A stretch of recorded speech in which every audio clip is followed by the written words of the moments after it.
Sesi kedua akan ada Q&A. Dan yang ketiga ada, oke bisa di next. Halo, jelas ya suara saya ya?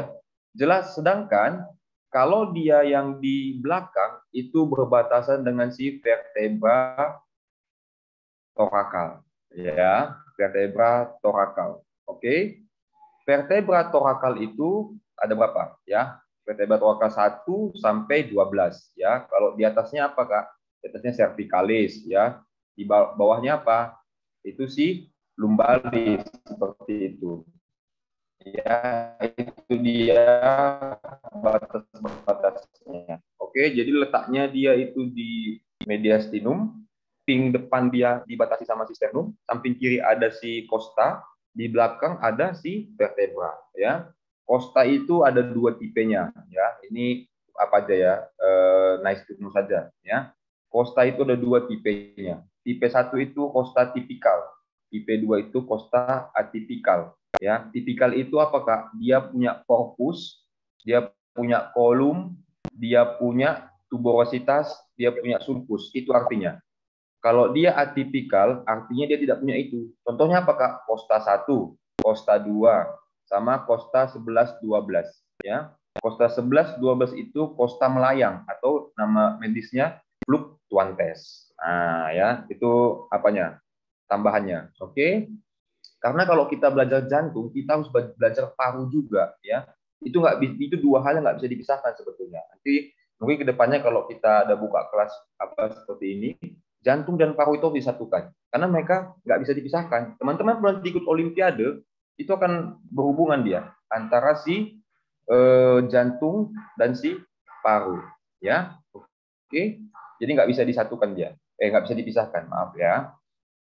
Kita lanjut, ya. Nah, ruangan jantung. Nah, ini udah pasti waktu SMA udah tahu lah ya. Jadi ruangan jantung secara umum itu ada si atrium, ya, ada si ventricle, ya. Atrium itu ada dua, dextra sama sinistra. Ventricle itu ada dua, dextra sama sinistra. Antara dextra sama sinistra, ya, antara mereka berdua itu ada namanya septum. Septum intraventricular, maaf, apa namanya, septum intraatrial, ya. Apa Kak septum intraatrial itu? Nah, itu gunanya untuk mempertahankan shunting.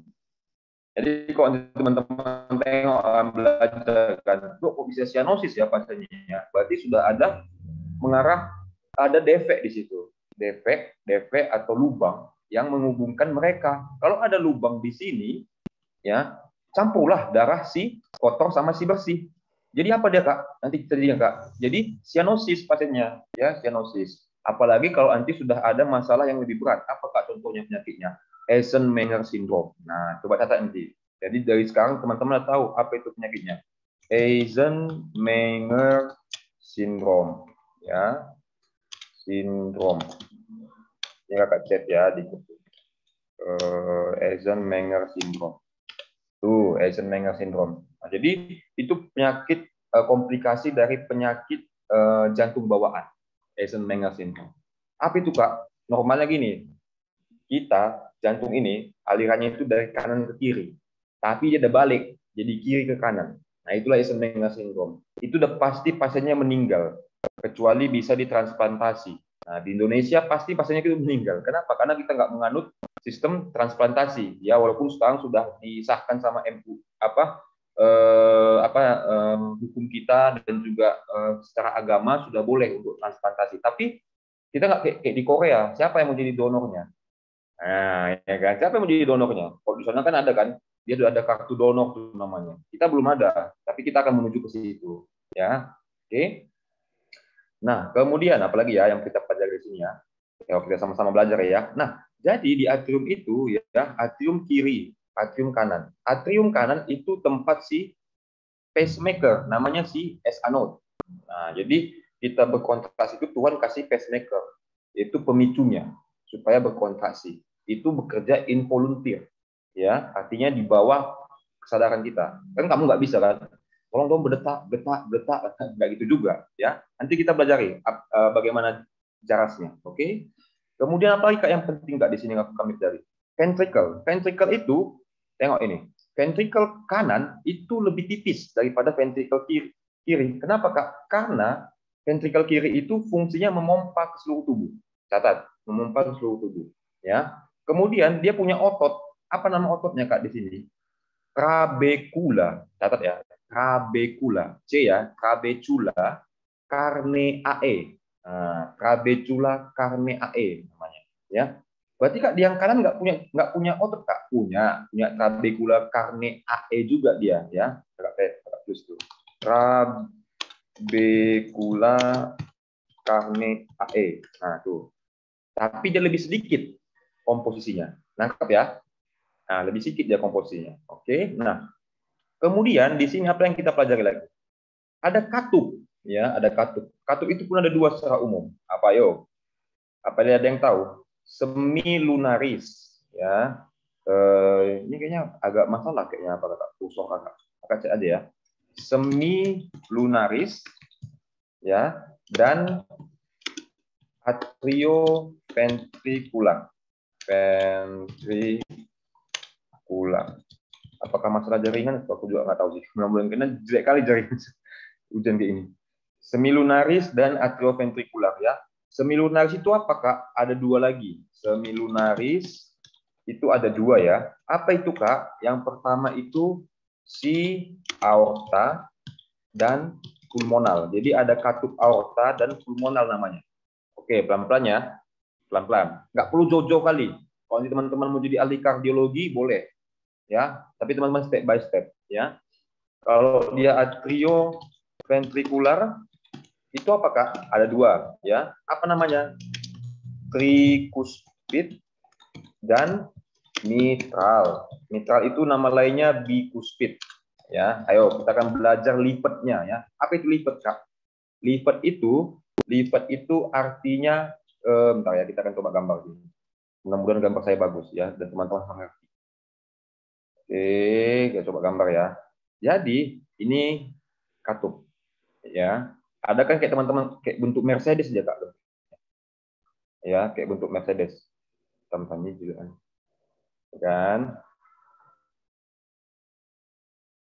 Ah, oke. Nah, ini yang punya tiga katup.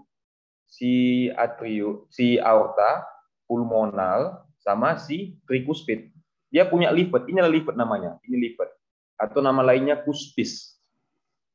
Ya, nama lainnya cuspis. Ya, livet atau cuspis. Leafet bahasa Bataknya. Ya, leafet kalau orang Bataknya bilang kayak gitu. Oke. Nah, kalau kita baca dari aorta dulu ya, katup aorta. Katup aorta dia punya tiga cuspis. Ya, apa aja kuspisnya? Halo, masih dengar suara saya? Ya. Apa aja kuspisnya? Yang pertama kuspis anterior, ya, anterior. Kedua kuspis dextra, ya. Ketiga kuspis sinistra. Itu ya si aorta, ya. Itu si aorta, kuspis anterior, kuspis dextra, kuspis sinistra, ya. Kalau dia si pulmonal itu yang posterior, dextra dan sinistra. Kuspis-kuspisnya itu. Kalau dia yang trikuspid, posterior, sinistra, dextra.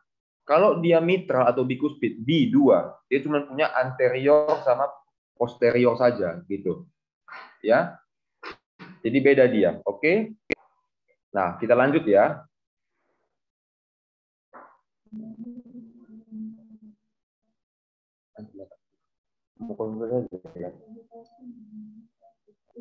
Nanti lagi nggak ada ya, saya jam 11 lah. Maaf ya, saya lagi jaga juga ya, lagi jaga di ruang ICU ya. Jadi nyambi. Oke, kita lanjut ya. Nah, jadi itu pokoknya katup itu ada dua secara umum, semilunaris sama si atrioventricular. Semilunaris ada dua, ya, si katup aorta, katup pulmonal. Katup aorta dan katup pulmonal dia punya tiga kuping, cuspis, ya, cuspis. Nah, yang si aorta tadi anterior, posterior sinistra, yang si pulmonal posterior, dextra dan sinistra, ya. Kalau dia yang mitral itu dua, bicuspid, ya, si anterior dan posterior, ya. Apa Kak klinisnya di sini Kak? Nanti teman-teman akan temukan namanya penyakit. Contohnya penyakit aorta regurgitasi, aorta stenosis, mitral regurgitasi, mitral stenosis. Kemudian ada lagi namanya penyakit valve ruptur. Valve ruptur itu akibat trauma, jadi robek dia punya puspisnya. Nah, itu yang paling sering aorta. Ya, nanti kok teman-teman kayak pernah nggak nonton itu film Korea Dokter Romantik? Kan itu kan salah satu film Korea yang oke ya kan. Nah, ada tuh pernah kasusnya, dia ada valve ruptur. Jadi betul yang dia bilang itu, ruptur yang paling sering itu terjadi pada katup aorta. Kenapa Kak? Karena itu yang paling terdepan dia. Jadi lebih sering terkena jadi benturan, dia jadi lebih resikonya lebih tinggi untuk terjadi ruptur seperti itu. Nah, ya. Itu ya. Nah, kalau regurgitasi artinya, perhatikan ya, regurgitasi itu artinya dia tidak membuka sempurna. Kalau dia yang stenosis ya, dia kaku. Dia nggak jadi ada aliran hambatan.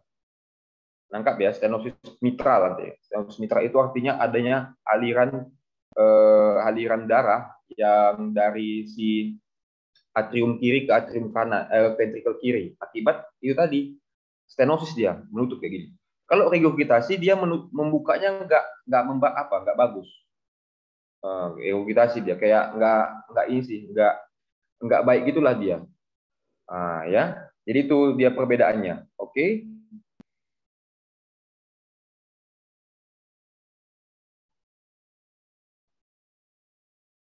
Cek. Halo, masih dengar ya? Oke, kita lanjut ya. Ini sinyal ini, aduh, sangat-sangat mengkhawatirkan sekali. Oke, kita lanjut, kita pelan-pelan. Nah, jadi kita masuk kepada pembuluh darah, ya, pembuluh darah. Pembuluh darah pada jantung, ya, itu ingat aja dua yang utama, RCA sama LCA. Apa itu Kak RCA? Right coronary artery. LCA, left coronary artery. Kak, ada pasien Kak serangan jantung. Apa yang paling sering kena Kak? RCA. Ya, RCA. Bagian apa Kak yang paling lagi Kak? Nanti kita bahas ya. Kita pelan-pelan bahas. Oke. Jadi RCA ya, ini coronary dextra atau right coronary dextra ya. Dia itu ada cabang-cabangnya lagi ya. Yang pertama nanti ini kita bahas gambar ya. Dia ada yang ke belakang. Itu namanya si LCX atau left circumflex namanya. Kemudian ada yang ke bawah gini. Ini si LAD atau left ascending artery atau nama lainnya apa Kak? Nama lainnya itu si arteri intraventricularis ya, arteri intraventricularis ya. Nah, dia dibagi jadi dua gini. Nah, ini namanya cabang-cabangnya ya, cabang diagonal ya. Ini namanya cabang diagonal ya, cabang diagonal ya. Cabang diagonal. Oke. Oh, cabang diagonal. Diagonal. Oke. Nah, ini dia. Cabang diagonal ya. Ini si RCA ya. Nanti kok teman-teman bilang mana Kak yang lebih sering tersumbat Kak bagian jantungnya? Antara ini ya si LCX sama si LAD. Nah, ya, LCX sama si LAD. Makanya nanti ini kalau udah ada sumbatan di situ, itu biasanya kita akan lakukan apa? Lakukan pasang cincin namanya ya, pasang cincin ya. Atau nama ininya PCI ya, percutaneous intervention ya, percutaneous catheter intervention ya. Kalau nggak bisa lagi Kak, nah kita lakukan bypass ya atau CABG, coronary artery bypass graft. Nah, itu yang di bypass jantungnya. Ya diambil nanti dari arteri radialisnya atau dari arteri interna mamainya, disambunglah ke situ. Bypass itu artinya apa? Jalan pintas ya kan. Nah, itu dia kan ada mati. Jadi kita pakai bypass gitu istilahnya ya. Kalau LCA Kak, nah ini LCA mudah ya. Kak ini banyak kak, ini nggak perlu teman-teman hafal, ini cuma buat aku memang sengaja buat ini biar teman-teman makin pusing ya. LCA itu dia ingat aja dua ya. LCA itu dia ingat aja dua ya. Dia ke belakang sama ke depan ya. Ke belakang ini namanya arteri posterior APD. Apa itu APD kak? Arteri posterior descending ya. Arteri posterior descending. Jadi teman-teman kalau kita kedokteran itu banyak hafalan. Jadi teman-teman harus buat jembatan ke teman-teman sendiri untuk mengingatnya ya. Kenapa kak? Karena kakak belajar dulu kayak gitu. Nggak mungkin semua ku hafal. Tapi apa yang penting untuk klinisku nanti itu yang ku hafal. Gitu. Nah ya jadi nggak perlu semua dihafal. Oke? Nah kemudian ini APD ya, ingat ya APD, arteri posterior descending. Ya, kalau yang di bawah, yang ke bawah itu arteri marginalis dextra. Ya, maaf, sinistra. Ya, arteri marginalis sinistra. Ya, arteri marginalis sinistra. Ya, kak, berarti kalau itu ada dong kak, arteri marginalis dextra ada. Ya, di LCX ini sebetulnya kalau yang arteri marginalis apa dextra itu tidak terlalu klinis, makanya kakak nggak terlalu mengingat juga gitu. Tapi ada dia di bawah LCX ini ada namanya arteri marginalis dextra AMD ya AMD AMD. Nah, sedangkan kalau yang di kiri dia AMS ya arteri marginalis sinistra. Nah, ya jadi harus dibuat jembatan keledainya biar teman-teman mudah mengingatnya. Oke? Nah, sampai di sini ya tentang arterinya. Selain arteri kita punya apa? Vena. Nah, kita akan belajar vena. Oke, venanya. Oke, sebelum itu ini tadi ya gambarannya ya. Nah, jadi ini ada LCA ya sama RCA ya, LCA dan RCA ya. Nah, nanti klinisnya itu ya dia sesuai ya, maksudnya gini, sesuai dengan di mana sumbatannya. Nanti akan teman kita belajar EKG ya. EKG itu kita akan tengok di mana lokasi-lokasi sumbatannya. Nanti kita akan belajar juga ya. Kita lanjut. Oke. Nah, ini ada juga yang penting juga ya. Makanya kakak bilang jantung itu erat kaitannya dengan paru ya. Jantung itu erat kaitannya dengan paru dan juga dia sering membuat suatu penyakit yang kita sebut dengan stroke ya. Nah, kenapa bisa jadi stroke kak? Karena ada masalah di jantungnya ya. Itu jadi perdebatan sampai sekarang. Kalau misalnya kakak nih dapat pasien stroke ya kan, dokter konsul ke dokter saraf kan itu ada penyakit irama jantung, kamu konsul dulu ke irama jantung. Nah, gitu. Tapi kalau kita konsul ke dokter jantungnya, dia nggak mau. Kan itu ada stroke-nya. Nah, jadi kita bingung sebagai dokter umum. Ini mau rujuk kemana? Nah, kenapa kakak masukkan ini? Karena ini penting. Ya, arteri karotis interna ini salah satu sebagai masuknya si trombus ya. Jadi kalau misalnya nih, ini jantungnya, teman-teman akan belajar, tapi kakak mau buka aja biar memulai dari sekarang ya, teman-teman bisa mengingat lagi. Oke. Nah, kalau ada nanti gangguan irama jantung, contohnya penyakit apa kak? AF namanya. AF itu apa kak? Atrial fibrilasi ya. Adanya atrial fibrilasi atau tidak gangguan irama jantung ya akibat adanya tadi pacemaker yang lain ya itu akan cenderung nanti membuat suatu gumpalan darah di jantung ya gumpalan itu nanti akan lepas kemana kak melalui ini dia arteri karotis interna baru masuk ke otak ya baru masuk ke otak jadilah si stroke apa kak iskemi ya iskemi yang teman-teman ya dok tiba-tiba bangun pagi dia udah pelo dia udah lemah tangannya sebelah gitu nah itu ciri-ciri iskemi. Nah, yang teman-teman baca juga. Ya dok, pasiennya tiba-tiba muntah, pingsan. Dicek perdarahan, rupanya itu stroke perdarahan namanya, stroke hemoragi. Nah, beda dia. Itu biasanya karena hipertensi, ya, beda dia. Oke. Nah, ini penting ya. Jadi arteri karotis interna ini ya, itu dia ada dua ya. Yang dia arteri karotis interna ya, arteri karotis interna kanan dan arteri karotis interna kiri ya di mana nanti dia akan membentuk suatu apa namanya, sirkulasi Willis namanya, sirkulasi Willis. Nah, di lokasi inilah yang sering terjadi stroke. Nah, gitu ya. Di lokasi inilah yang akan sering terjadi stroke, begitu. Oke. Nah, itu yang membuat dia terjadi stroke iskemi maupun stroke hemoragi, ya. Kakak izin coba matikan ini ya, matikan kamera ya, mantau lebih bagus apanya, sinyalnya. Oke. Nanti kalau teman-teman kurang apa ya, nanti di apa bilang ya, Kak, kayaknya nanti masih kurang seperti ini Kak, biar kita tahu gitu, kakaknya jelasinnya ulang, karena ini kayaknya sinyalnya jelek. Oke. Nah, itu jadi pentingnya arteri karotis interna ini, ya. Kita lanjut, ya walaupun tidak terlalu apa kali ya. Kita masuk kepada vena jantung, ya. Vena jantung ini, ya, vena jantung ini dia punya inti. Intinya itu apa, Kak? Si sinus coronarius. Sinus coronarius itu letaknya dia di posterior jantung, ya. Dia berjalan di namanya sulcus coronarius, ya, sulcus sulcus coronarius, ya, sulcus coronarius, ya, sulcus coronarius. Oke, sulcus coronarius, ya. Nah, jadi itu merupakan suatu seperti paret, ya, tempat muaranya si sinus coronarius, ya. Nah, sinus coronarius itu nanti dia akan meneruskan ke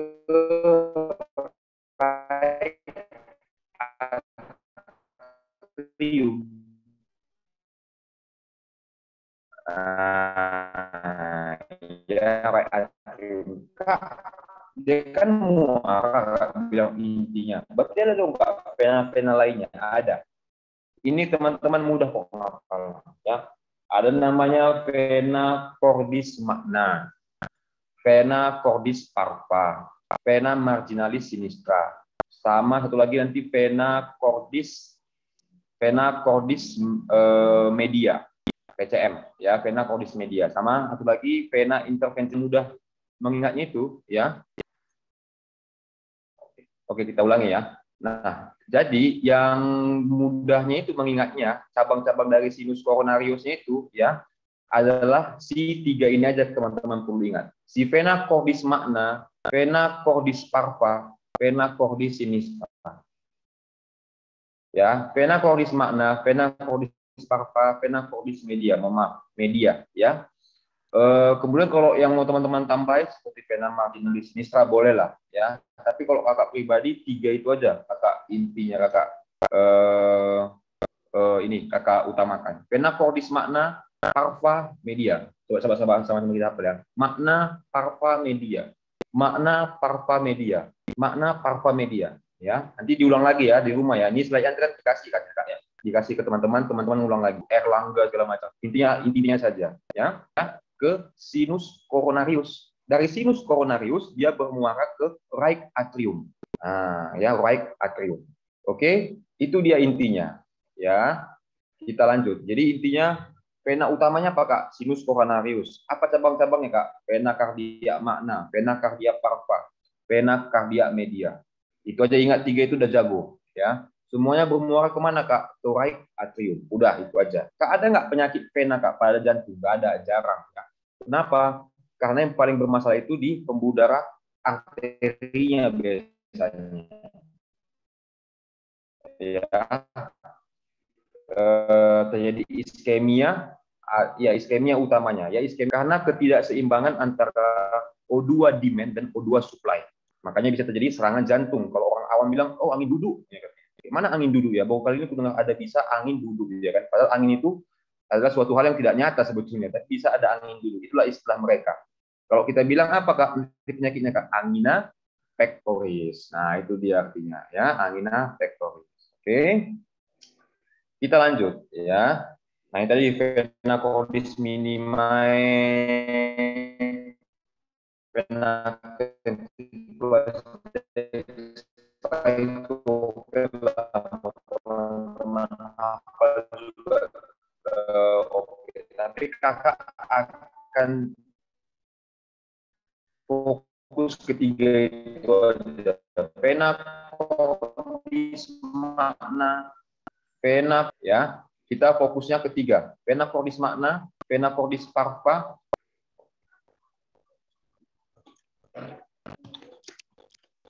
Oke, sudah jelas lagi ya suara saya ya. Oke ya. Jadi fokusnya ketiga aja ya, vena cordis magna ya, nggak perlu ya. Tapi ada dua vena yang dia langsung tanpa melalui sinus coronarius ya, tanpa sinus coronarius, yaitu si vena cordis minimae ya, sama vena ventriculari dextra anterior ya. Vena cordis minimae sama si dextra anterior ini dia langsung ke right atrium tanpa melalui sinus coronarius. Nah, itu dia. Oke. Nah, jadi intinya yang tadi itu ya, sinus coronarius teman-teman harus ingat. Kenapa itu vena utama? Ya, kemudian apakah cabang-cabangnya? Vena cardia magna, vena cardia parva, vena cardia media. Boleh teman-teman tambah vena marginalis sinistra, vena intraventricularis sinistra posterior, boleh. Ini nggak sanggup, nggak apa-apa. Kakak juga nggak punya kapasitas otak yang besar, ya kan? Nggak mungkin kita semua ingat ini, ya kan? Tapi inti-intinya aja, ya. Inti-intinya saja. Oke? Kita lanjut, ya. Kita lanjut. Nah, kita belajar jarasnya, ya. Jadi jarasnya. Bentar ya. Oke, di sini dulu. Oke, nah jadi kenapa sih bisa jantung itu berdetak? Karena dia punya suatu sistem kelistrikan namanya, yaitu sistem yang kita sebut dengan konduksi jantung. Ya. Jadi ada istilah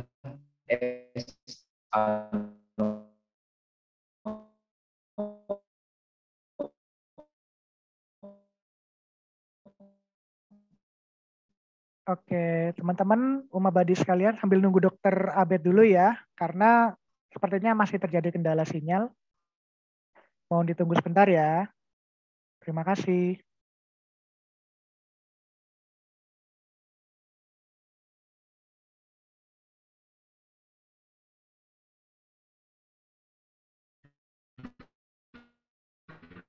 Oke. Halo, dokter Abed. Apakah suara saya terdengar?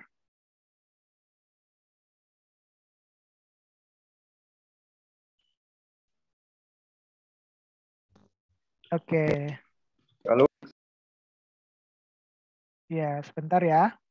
Baik, sekali lagi mungkin dari saya selaku moderator barangkali untuk Umabadis yang ada di sini punya pertanyaan seputar dengan materi yang telah dijelaskan oleh Dr. Abed. Feel free banget untuk bisa ketik di kolom chat Zoom.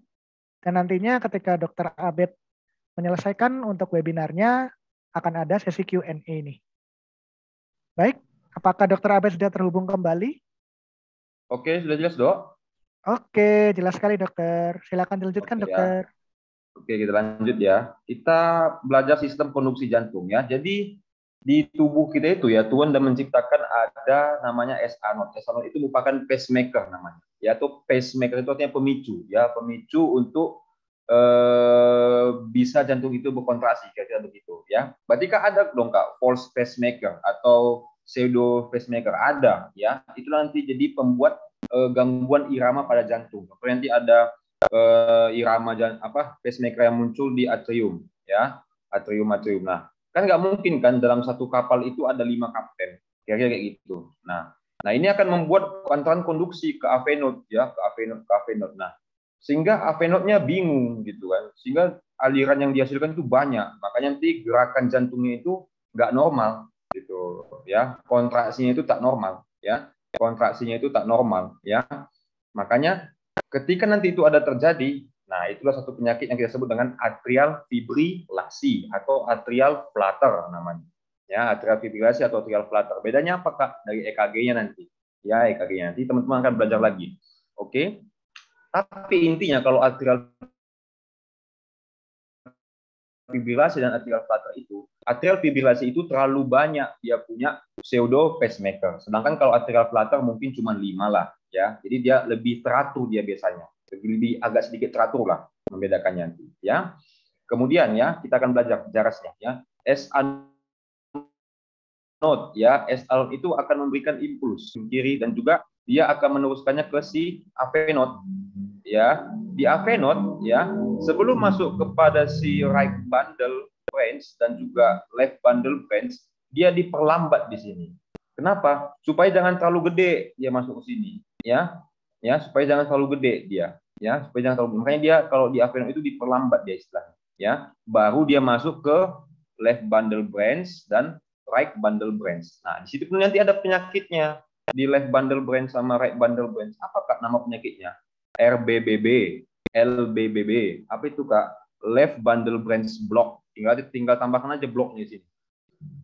Ya, blok. Itu biasanya apa Kak pencetusnya? Infeksi. Ya, ada infeksi timbul jaringan fibrosis. Ada jaringan fibrosis timbul hambatan. Kerugiannya kayak gitu. Makanya ada left bundle branch block namanya. Sama right bundle branch block. Di blok dia, terblok di sini. Kenapa Kak? Ada sekar di sini. Ya, ada sekar. Nah, makanya nggak bisa diantarkan dia. Baru dia masuk kepada berkas Purkinje. Nah, tapi ada fun fact-nya. Ada satu prosedur teman-teman untuk penanganan dari atrial fibrillasi yang tadi kita bahas itu. Ada namanya MACE. Pernah dengar nggak ya? Nanti mungkin teman-teman akan dengar tuh. MACE prosedur. Ya, MACE prosedur. Apa itu Kak MACE prosedur Kak? Jadi suatu operasi ya, operasi kita lakukan dulu OHS ya namanya. OHS itu open heart surgery ya kalau nggak salah ya. Prosedur ya, di mana nanti kita buat sekar di sini ya, kita rusak ininya, kita buat luka kayak gitu. Supaya apa Kak? Tujuannya untuk mematikan pacemaker palsu itu, sehingga hanya si S anode saja. Itu namanya MACE prosedur. Dia membuat luka. Kita kan menyembuhkan. Oh ini kok membuat luka ya? Supaya itu timbul sekar, sehingga tidak ada lagi apanya tadi yang apa namanya pseudo pacemaker tadi itu atau pacemaker palsu tadi. Nah, itu namanya MACE prosedur ya. Tapi sebelum ini nanti ada lagi tersebutnya seperti kardioversi dan lain sebagainya. Jadi teman-teman akan harus belajar dan harus tahu. Yaitu kenapa? Karena itu SKDI 4A. Yaitu SKDI 4A.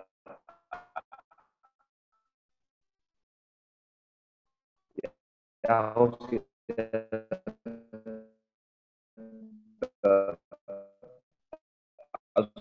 kita laksana sampai ya di rumah sakit. Oke. LBB, RBB. Oke. Cek. Halo. Dengar lagi? Cek. Ya, jelas dokter. Sudah jelas suara saya? Ya, silakan lanjutkan dok. Oke ya, kita lanjut ya. Oke. Makasih dok. Kita lanjut ya. Nah, ini elektrokardiografi. Nah, jadi kakak dulu pun sering remedial di sini, tapi itulah tadi kan berkat remedial tadi ya kan. Karena sering remedial, jadi lebih katam nanti baca EKG-nya ya. Nanti teman-teman pun udah selesai jadi dokter ya, amin ya semuanya selesai jadi dokter di sini. UKM PPD pun tiwancut semuanya, koasnya pun gak ada masalah ya. Belajarlah nanti untuk ini ya, les khusus EKG, karena ini penting. Ya, nggak harus teman-teman penting EKG. Nah, kita akan bahas basicnya saja ya, basicnya. Ya. Jadi gelombang P, gelombang Q, gelombang R, gelombang S, gelombang T, gelombang U ya, gelombang U ya. PQRST sebetulnya yang paling utama ya. U itu jarang ya, U itu hanya ini aja variasi saja ya. PQRST, ingat itu basicnya. PQRST. PQRST ya, ingat PQRST itu ingat PQRST. Nah, kita belajar dari P ya, pelan-pelan. P itu artinya atrial depolarisasi. Apa itu atrial depolarisasi? Artinya si S anode mulai menyebarkan impulsnya ke atrium. Ini dia yang merah ini ya, ini kakak apa nih, cari di internet nih yang bagus gambarnya ya. Itu artinya, oh berarti atrial depolarisasi. Kayak mana kondisi si ventricle repolarisasi ya, repolarisasi. Oke, sampai sini jelas ya, suara kakak jelas ya, nggak terputus kan? Oke ya, oke. Kemudian masuk ke gelombang QRS ya, kakak kasih dulu itu ya, QRS dulu ya. Nanti kalau masalah segmen PR, segmen ST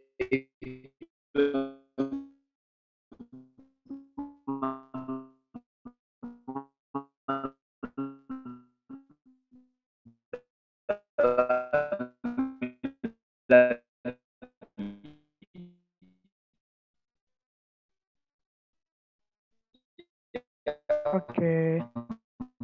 Halo dokter.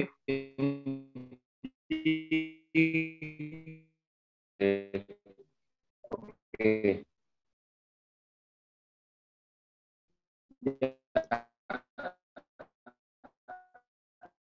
Kita lanjut ya. Nah,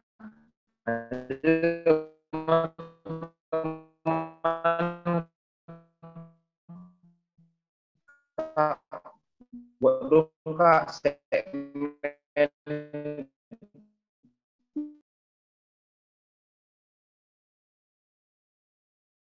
Oke. Sebelumnya saya selaku moderator mohon maaf ya, mungkin sedang ada gangguan sinyal dari dokter Abed. Barangkali nanti teman-teman masih ada pertanyaan atau ada yang di-share, kembali lagi bisa untuk feel free banget untuk ketik di kolom chat sesuai dengan format yang sudah aku sebutin tadi. Jadi dari nama, underscore, asal universitas, underscore pertanyaan. Atau kalau memang terkendala langsung saja pertanyaannya apa. Oke, sambil ditunggu ya teman-teman, dan mohon maaf sekali apabila mungkin agak sedikit terganggu proses pelaksanaan pelajaran kita pada pagi hari ini. Semoga tetap feel free terus ya untuk teman-teman ya.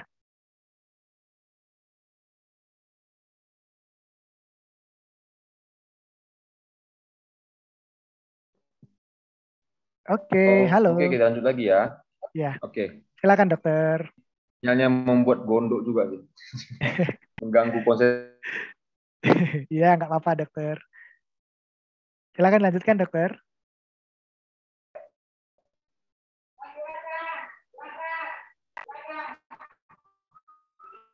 Oke, kita lanjut ya. Cek, cek. Oke ya. Sudah jelas ya. Polarisasi artinya apa?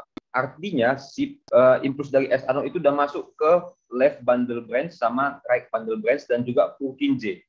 Udah mulai dia memberikan impuls untuk kontraksi si ventricle. Itu si QRS. Ya, QRS. Sebetulnya ini dibagi dua QRS ini ya. QRS ini dibagi dua ya. Untuk kanan, ventricle kanan sama ventricle kiri sebetulnya. Ya, ventricle kanan dan ventricle kiri. Oke. Nah, tetapi ini kakak satukan saja ya. Nanti teman-teman dalami lagi ya. QR itu untuk ventricle kanan. Ya. RS itu untuk si ventricle kiri. Karena duluan ventricle kanan itu berkontraksi daripada si ventricle kiri. Ya kenapa? Karena dia relaksasi. Itu di salah satu fase di fase siklus jantungnya.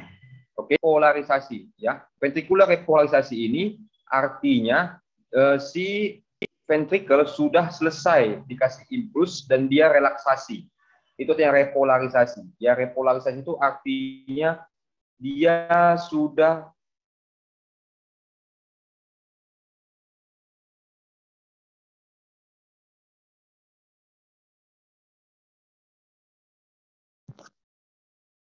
Halo, dokter Abed.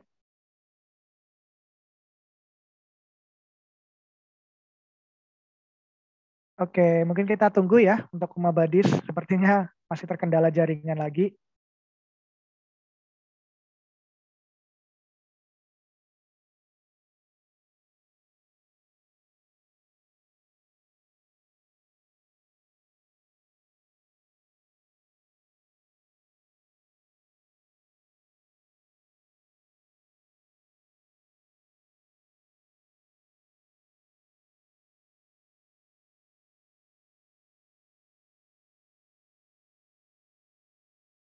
Oke, mungkin sembari menunggu dari dokter Abed untuk bergabung lagi. Gimana nih untuk pengalamannya pada pagi hari ini? Mungkin teman-teman ada yang mau sharing-sharing, bisa feel free banget di kolom chat.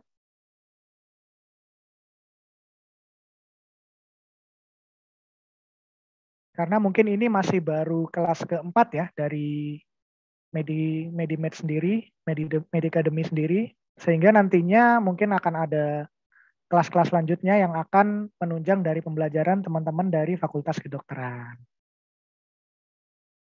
Oke, mungkin sambil menunggu Dokter Abed, boleh kali ya kita sharing-sharing dulu. Aku panggil dulu ya, mungkin dari sini yang terlihat adalah Kak Gabriela.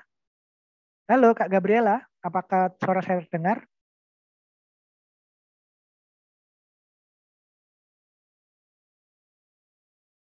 Oke, mungkin masih terkendala ya. Coba aku panggil lain untuk Uma Badis atas nama Kak Abdul. Kak Abdul Muiz, halo, bisa mendengar suara saya?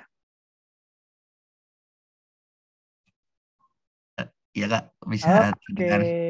ya ya. Gak apa-apa Kak, ini sambil ya kita sharing-sharing nunggu Dokter Abed karena mungkin masih terkendala jaringan. Jadi gimana nih Kak untuk pagi hari ini? Materi yang disampaikan mungkin menurut Kakak gimana? Apakah ada pendapat Kak? Uh, untuk penjelasan materi Dr. Abed pagi ini, alhamdulillah Kak, mudah untuk mudah untuk dipahami ya Kak penjelasan dari beliau. Oke, ya mungkin mohon maaf juga ya para Uma Badis di sini barangkali masih terkendala oleh sinyal karena kita tahu nih saat ini sedang ada musim hujan dan puncaknya mungkin bulan November sampai Desember ini. Mungkin Kak Abdul Muiz punya harapan lain supaya nanti ke depannya seperti apa?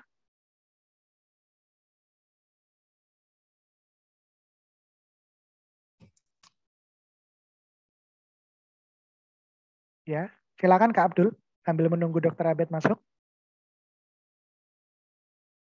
Oke, kita lanjut lagi ya teman-teman ya. Oh iya iya, baik dokter. Silakan Oke. dokter. Izin dulu share screen-nya teman-teman.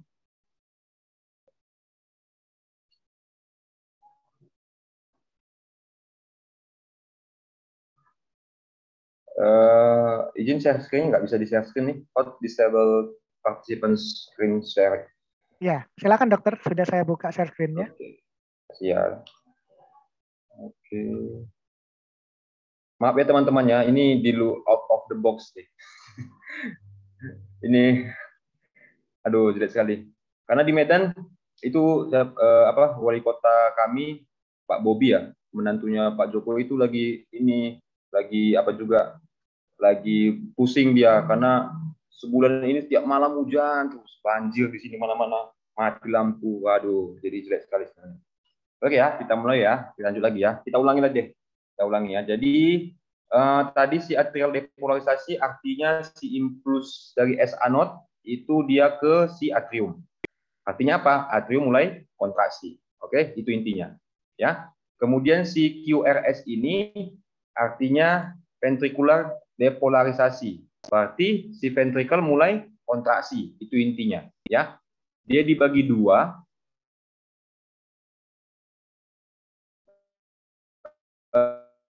R ventricular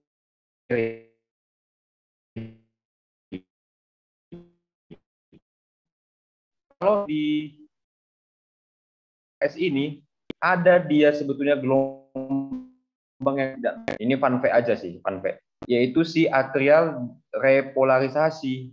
Ya, kan di teman-teman mesti ada ya. Loh, jadi kapan Kak atrium itu berrelaksasi? Dia di QRS ini, cuman karena kecil kekuatannya, sehingga dia tertutupi oleh si QRS. Nah, nangkap ya. Nah, jadi itu hanya ini saja, fun fact-nya saja. Oke. Baru masuk kepada ventricular repolarisasi.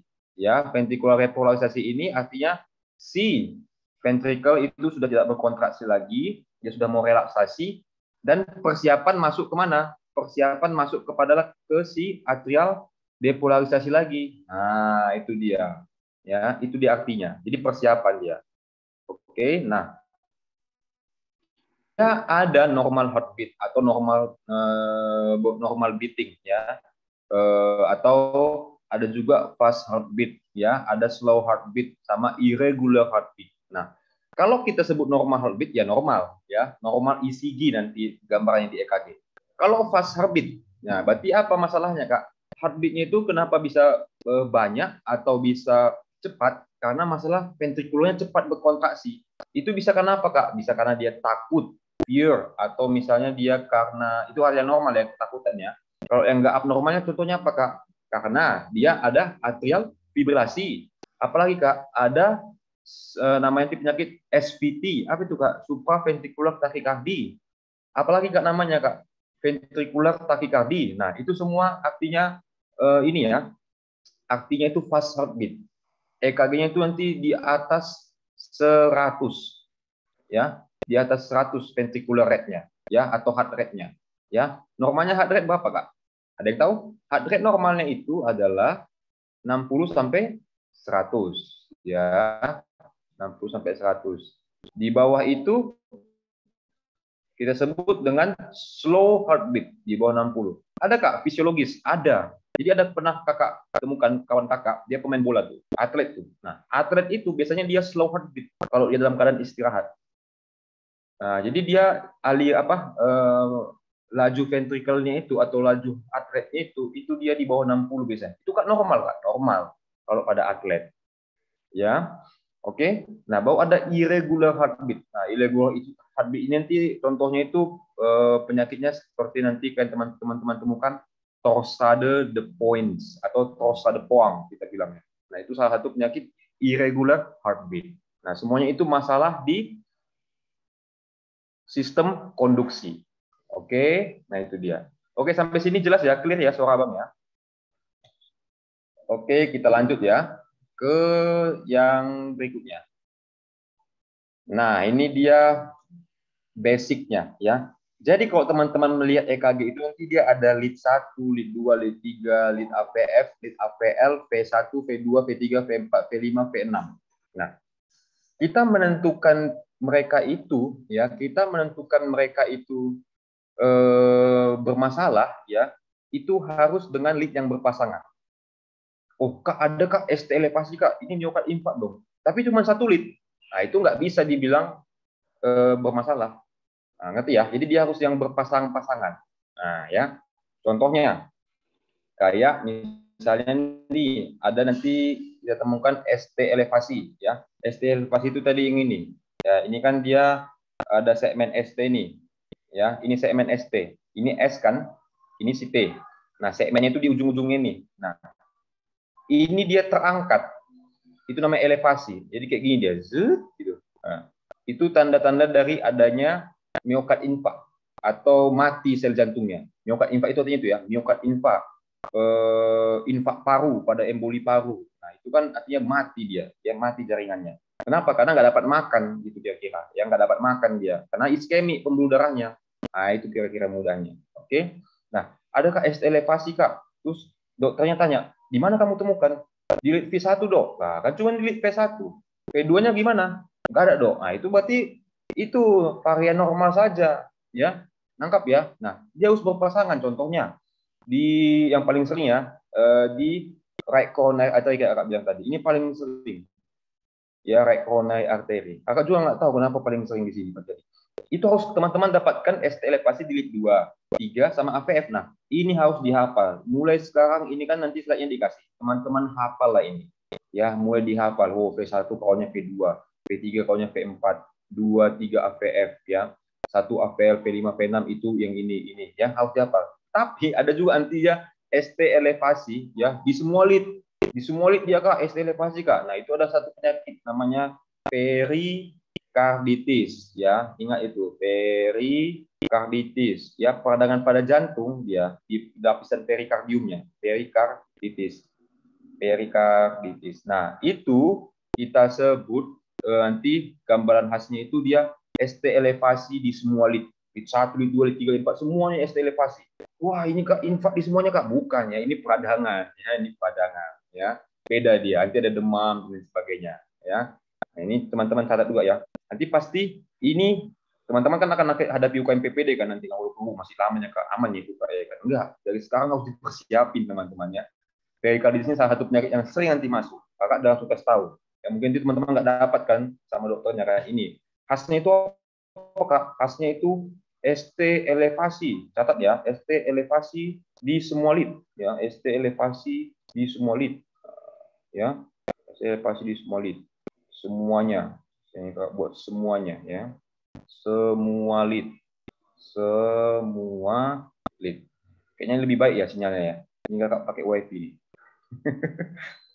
Ini sih kacau nih sinyalnya. Ya, kita lanjut ya. Oke, jadi ini dihafal ya. Dihafal ya. Kak, UKMPP yang paling sering itu apa, Kak? 23 AVF itu pasti wajib keluar. 23 AVF itu apa yang kena, katanya? Apa yang kena, katanya? Yang kena itu inferior. Kalau nggak inferior, di right coronary artery, pembuluh darahnya. Oke, ini Kakak udah buat nih untuk teman-teman ya. Oke, kita masuk ke fisiologinya. Nah, jadi fisiologinya sebenarnya gimana ya? Fisiologi itu jantung itu ya, jantung itu ada dua siklus, ada dua aliran, aliran ke paru sama aliran ke tubuh, ya, aliran ke paru sama aliran ke tubuh. Ada satu penyakit nanti yang membuat ini jadi bermasalah. Nanti kan teman-teman pernah dapatkan nanti penyakit TGA namanya. Pernah dengar TGA? TGA itu transient great artery, transient great artery atau apa ya nama bahasa Indonesia-nya? Transient great artery. Transposisi arteri besar. Nah, jadi switch dia antara si aorta sama si arteri pulmonalis, ya, switch dia. Normalnya, ya, si arteri pulmonalis itu keluarnya dari si mana? Dari si ventricle kanan, ya kan? Kalau si aorta dari ventricle kiri, betul ya? Nah, tapi ini switch sehingga darah yang bersih itu hanya berputar-putar saja di paru tanpa pernah ke tubuh. Tapi kalau darah kotor, dia hanya berputar-putar di tubuh. Itu nanti hasilnya pasiennya sianosis berat. Nah, kakak mulai dari sini ya, biar teman-teman ngerti fisiologisnya. Berarti kakak juga gitu, belajar fisiologis di kampus kan nggak ngerti apa ini ya. Tapi kalau kita coba kita langsung ke klinisnya, pasti lebih ngerti biasanya. Ya, itu dia fungsinya. Jadi ingat, fisiologisnya itu ada dua, peredaran pembuluh darah di jantung paru dan juga jantung sistemik. Ya, kita langsung masuk klinisnya. Ada yang penyakitnya TGA. Itu nanti teman-teman pasti dapat TGA, transient great artery. Artinya switch dia. Aorta itu keluar dari ventricle kanan, ya. Si arteri pulmonalis keluar dari ventricle kiri. Nah, itu dia. Nah, sehingga dia tidak ketemu. Ya, nah itu dia. Jadi ingat, yang pertama siklus paru itu ada dua, siklus paru. Fisiologis jantung itu ada dua, antara paru dan jantung dan jantung ke tubuh. Itu catat, ya catat. Ya itu dulu intinya. Oke. Nah, kita akan masuk kepada fungsi-fungsinya. Oke, ini fisiologisnya, ya fisiologisnya. Jadi teman-teman, semua darah di tubuh kita ini itu yang menerima si atrium kiri, atrium kanan, termasuk sinus coronarius tadi, muaranya ke atrium kanan. Catat, ya. Nah, jadi penuh nih, udah penuh. Nah, udah penuh, ya kan? Udah penuh. Terus dia kontraksi, ya kan? Masukkan ke si ventricle kiri, ventricle kanan, ventricle kanan, ya. Di sini ada katup. Katup apa sih nih, Kak? Katup si tricuspid.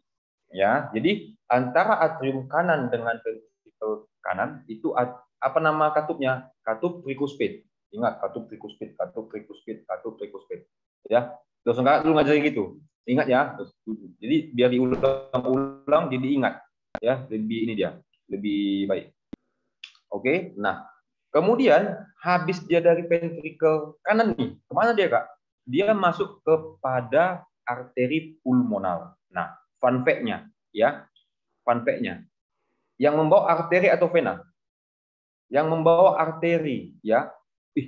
Berarti kalau khusus di paru, arteri pulmonalis dia membawa darah kotor, bukan darah bersih. Ingat ya, arteri pulmonalis membawa darah kotor yang banyak mengandung CO2, khusus untuk di paru. Catat, ya. Ini agak pelan-pelan, teman-teman harus catat. Ya, mungkin teman-teman nggak akan dapat di kuliahan gitu, nggak akan dapat. Karena mereka dosen-dosen kan karena banyak tugasnya, ya asal lewat aja. Ini agak pelan-pelan kasih taunya, ya. arteri pulmonalis itu membawa darah kotor, ya. Untuk masuk ke paru, di paru akan terjadi proses apa namanya? Difusi perfusi, ya. 4 fungsi paru kita. Ventilasi, distribusi, perfusi, difusi. Ya, ventilasi, distribusi, perfusi, difusi. Karena di satu kesatuan, makanya harus Kak jelaskan juga. Habis itu Kak, dia akan masuk kepada vena pulmonal.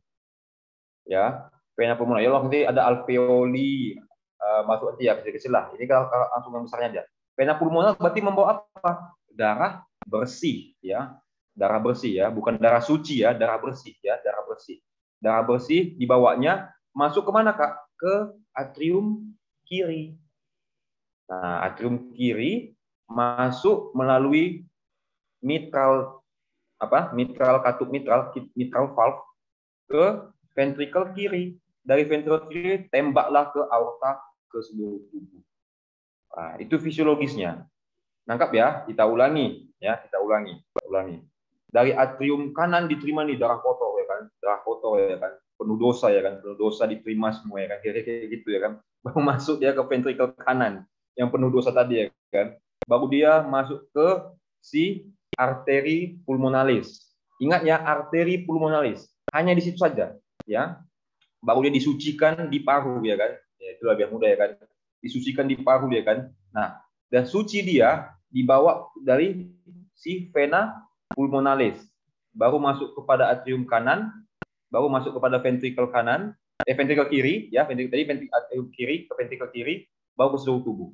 Udah itu aja, nggak ada ribet-ribetnya, ya, nggak ada ribet-ribetnya sekali. Masalah penyakit nanti, oke. Kalau mau teman-teman, ayo Kak, kita buat sesi penyakit lagi Kak, EKG, oke, Kakak siap, ya, masalah jantung, oke. Jadi itu aja intinya, udah itu aja untuk fisiologisnya, oke ya. Nah, kita akan masuk kepada siklusnya. Ya, siklusnya. Jadi ada 5 siklus. Ini pun jarang diajarkan di kampus. Ya kakak itu nggak dapat. Kakak diajarkan senior kakak. Ya teman-teman nanti sama junior jangan pelit ya, diajari sampai ngerti. Kenapa? Karena kita nggak tahu ke depannya kita akan berkolaborasi dengan mereka. Jadi dokter itu jangan pelit ya. Kita harus kolaborasi. Oke? Jangan individualis ya. Karena ilmu itu kalau sesuai agama apapun kita itu harus diamalkan ya, betul ya. Oke, kita masuk ya. Ini kita startnya. Ingat startnya itu dari sini ya. Jadi ada ingat 5 fase. Ingat dalam otak 5 fase jantung, 5 fase siklus jantung, 5 fase siklus jantung, 5 fase siklus jantung. Oke, biar ingat ya. Apa aja itu Kak? Yang pertama isovolemic atau isovolumetric relaksasi. Artinya ingat tengok nih aliran apanya Kakak buat panah ini. Jantung kayak tadi masuk dia ke dalam. Masuk dulu dia, masuk ya. Nah, itu ventricle diastole. Ketika masuk ke atrium darah, ventricle bukan kontraksi ya, tapi dia fase diastole. Artinya dia relaksasi juga. Nanti ya, habis ini ya, nanti ya. Oke. Kenapa kalau dia kontraksi nggak? Jadi kayak gini dia fungsinya dia. Zep, zep, zep, zep. Ini anggap atrium, ini anggap ventricle. Nggak gini dia, zep, zep, zep. Enggak, ini diskotik ya kan. Kayak gini. Zep, zep, zep, zep ya. Mudah ingatnya kan. Jadi kalau dia relaksasi di atas, ini kontraksi. Nah, ini kalau dia masuk darah ke apa? Berarti nggak mungkin kontraksi dia kan. Kalau dia kontraksi keluar dong darahnya. Tangkap ya. Berarti dia dibukanya dong. Nah, dibukanya ini nembak. Jus. Itu namanya isovolumic relaksasi. Oke? Masuk kepada ventricular filling. Nah, ventricular filling itu kira-kira kayak gini lah, setengah kayak gini dia. Nah, setengah kayak gini. Kenapa? Karena masuk yang dari atrium darah tadi ke ventricle. Jadi dia setengah kayak gini lah. Dia kayak di pertengahan azab-azab tadi lah ya kan. Dia kan gini kan. Jadi gini ya. Kayak gini. Jadi kayak setengah gitu loh dia. Nah, nangkap ya, itu namanya ventricular filling. Persiapan untuk ditembak ke ada yang ke paru, ada yang ke jantung. Tangkap ya.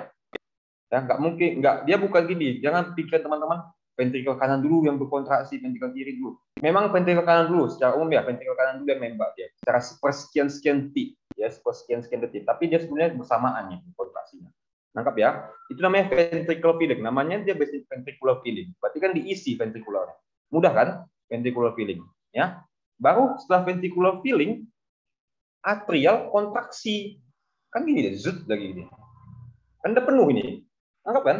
Udah penuh kan ventricular filling. Dia nembak lah ini. Nangkap ya? Dia menciutkan zut di prasnya dari darah tadi itu ke bawah. Nangkap ya? Itu namanya atrial kontraksi. Itu namanya atrial systole, begins, dimulai, ya. Baru masuklah, habis udah penuh kan, berarti masuk kepada isovolumetric contraction. Itu dia gini, zus. Nah, ngerti ya? Ini udah penuh kan, ventricular fillingnya udah penuh, udah full nih ventriculumnya, jadi tembaknya lah. Kalau nggak bisa ruptur dia, ya bisa pecah dia punya ventricle kalau terlalu penuh. Ya, nangkap ya sampai sini ya.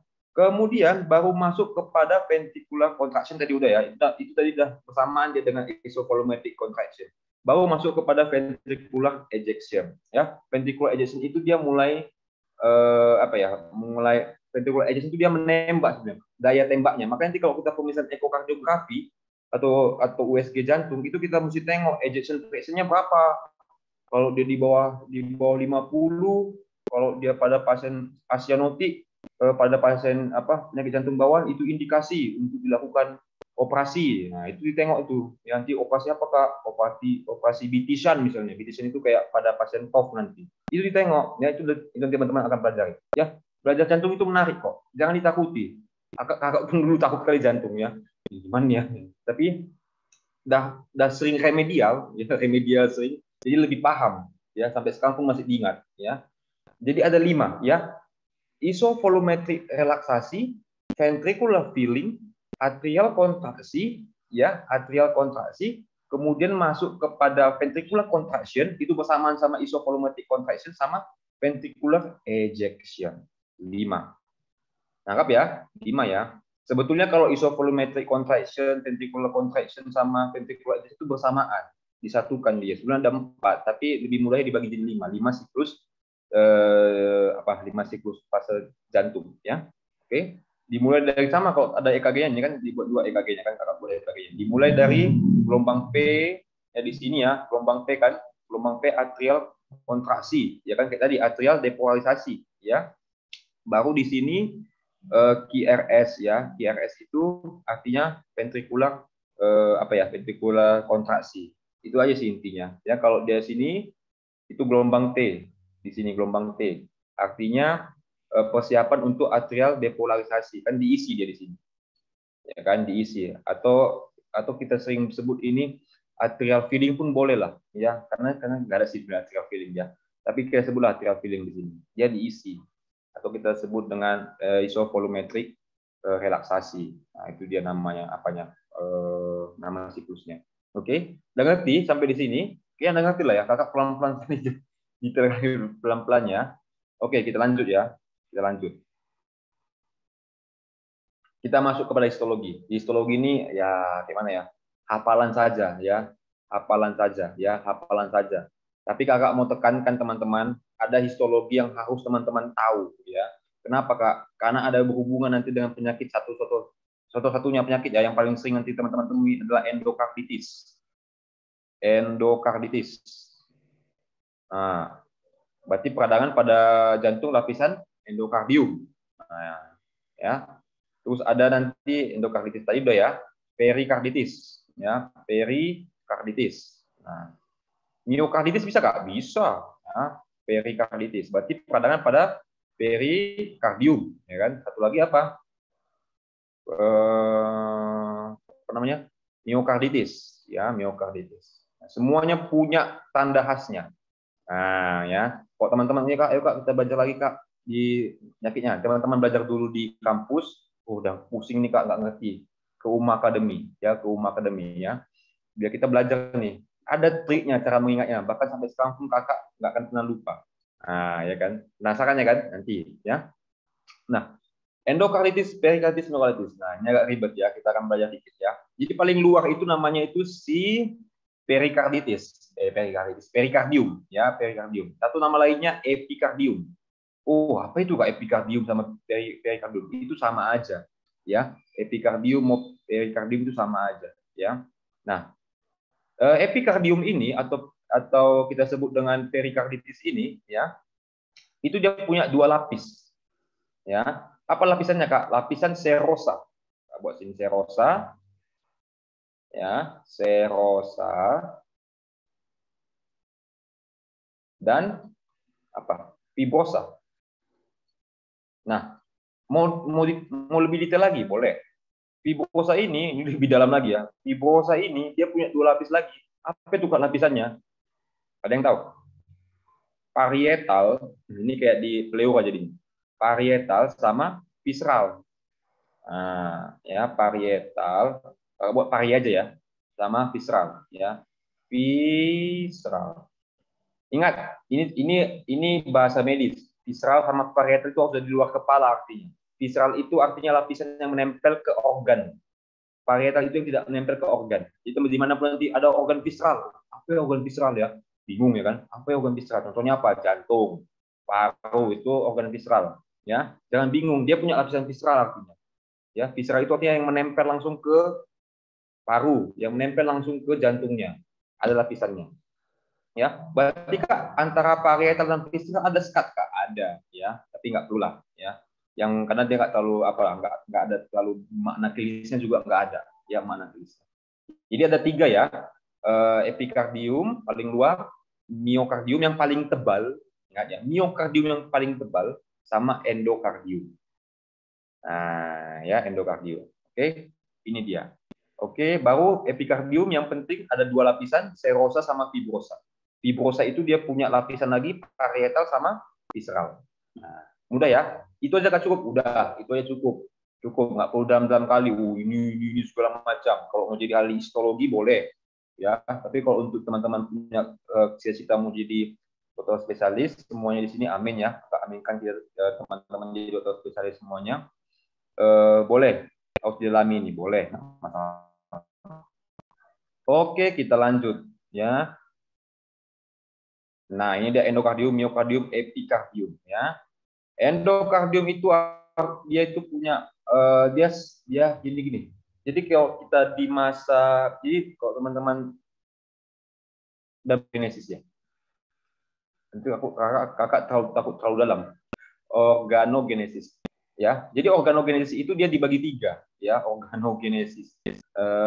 Organogenesis ya. Itu adalah ilmu yang mempelajari tentang pertumbuhan di janinnya. Jadi ada namanya heat gut ya, heat gut ya, heat gut, mid gut ya, mid gut. Sama satu lagi, kakak lupa pula mid gut. Nah, untung yang mid gut ini di bagian jantung ya. Jadi kalau pembuluh darah ya sama jantung itu dia berasal dari apa? Mesodem. Karena ada ektodem, mesodem sama endodem kan, ya kan? Pernah dengar kan? Nah, jantung pembuluh darah itu dari lapisan mesodem. Ya. Makanya endokardium itu homolog dengan tunica intima katanya. Tunica intima ini lapisan pembuluh darah. Pembuluh darah itu ada 3 lapis. Nah, jadi lebih dalam ya kan, nggak apa-apa lah ya. Dia agak pusing ya. Jadi ada namanya tunica adventitia di sini. Ini adventitia ya, paling luar ya, paling kuat dia. Adventitia. Yang ini lapisan kedua tunica media ya, media ya. Yang paling dalam itu si intima ini. Nah, jadi dia homolog. Homolognya itu apa? Dia sama lapisannya itu selapis sel endotel. Nah, itu maksudnya ya, nangkap ya. Dia selapis sel endotel. Oke.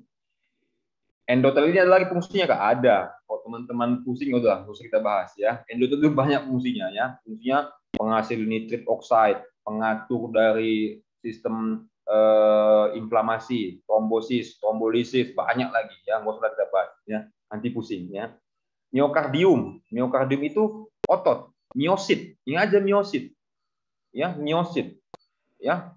Jadi dia bukan selapis sel ini, enggak, dia miosit, otot. Ya, dia terdiri dari sel otot. Udah itu aja. Nggak ada yang nggak tahu ini. Kalau satu teman-teman, oh dia di ini nggak perlu. Pokoknya miokardium itu dia sel otot, mengandung apa? Miosit. Udah itu aja. Epikardium. Nah, epikardium itu yang tadi kita bahas lah. Ya, yang tadi kita bahas yang dalam tadi. Dia ada dua, serosa sama fibrosa. Udah, itu aja. Nggak mau teman-teman hafal sampai yang ini parietal sama visceralnya juga nggak apa-apa. Kakak juga nggak marah kok. Ya. Yang penting serosa sama fibrosa aja. Udah cukup itu aja. Dia merupakan jaringan ikat longgar. Iyalah, ikat longgar kan. Fibrosa itu kan jaringan ikat longgar. Nangkap ya. Nah, jadi serosa, fibrosa, udah itu aja. Histologi udah kak, itu aja. Udah itu aja, nggak perlu dalam kali. Ya, itu aja teman-teman ingat. Endokardium, dia selapis sel endotel. Miokardium, dia sel miosit. Epikardium, yaitu bagian fibrosa sama serosa. Fibrosa dibagi dua, parietal sama visceral. Udah cukup enough. Ya, itu teman-teman harus ingat ya. Tapi walaupun dikit, ingat sampai kapanpun. Ya, sampai kapanpun ingat. Oke. Nah, ini jadi dia lapisannya pembuluh darah ya. Kita sedikit ya belajar pembuluh darah ya, nggak apa-apa ya teman-teman ya. Ini walaupun di luar dari jantung ya, nggak apa-apa ya. Jadi pembuluh darah itu, jadi nih. Pembuluh darah itu dia fungsinya itu sebagai terowongan ya, terowongan untuk aliran darah ya, aliran darah lah mudahnya, apa namanya ya. Nah, dia punya lapisan ya, paling luar itu adventitia ya, paling tengah itu si media, yang paling tebal juga ya. Kemudian paling dalam itu intima. Intima itu punya satu sel namanya sel endotel.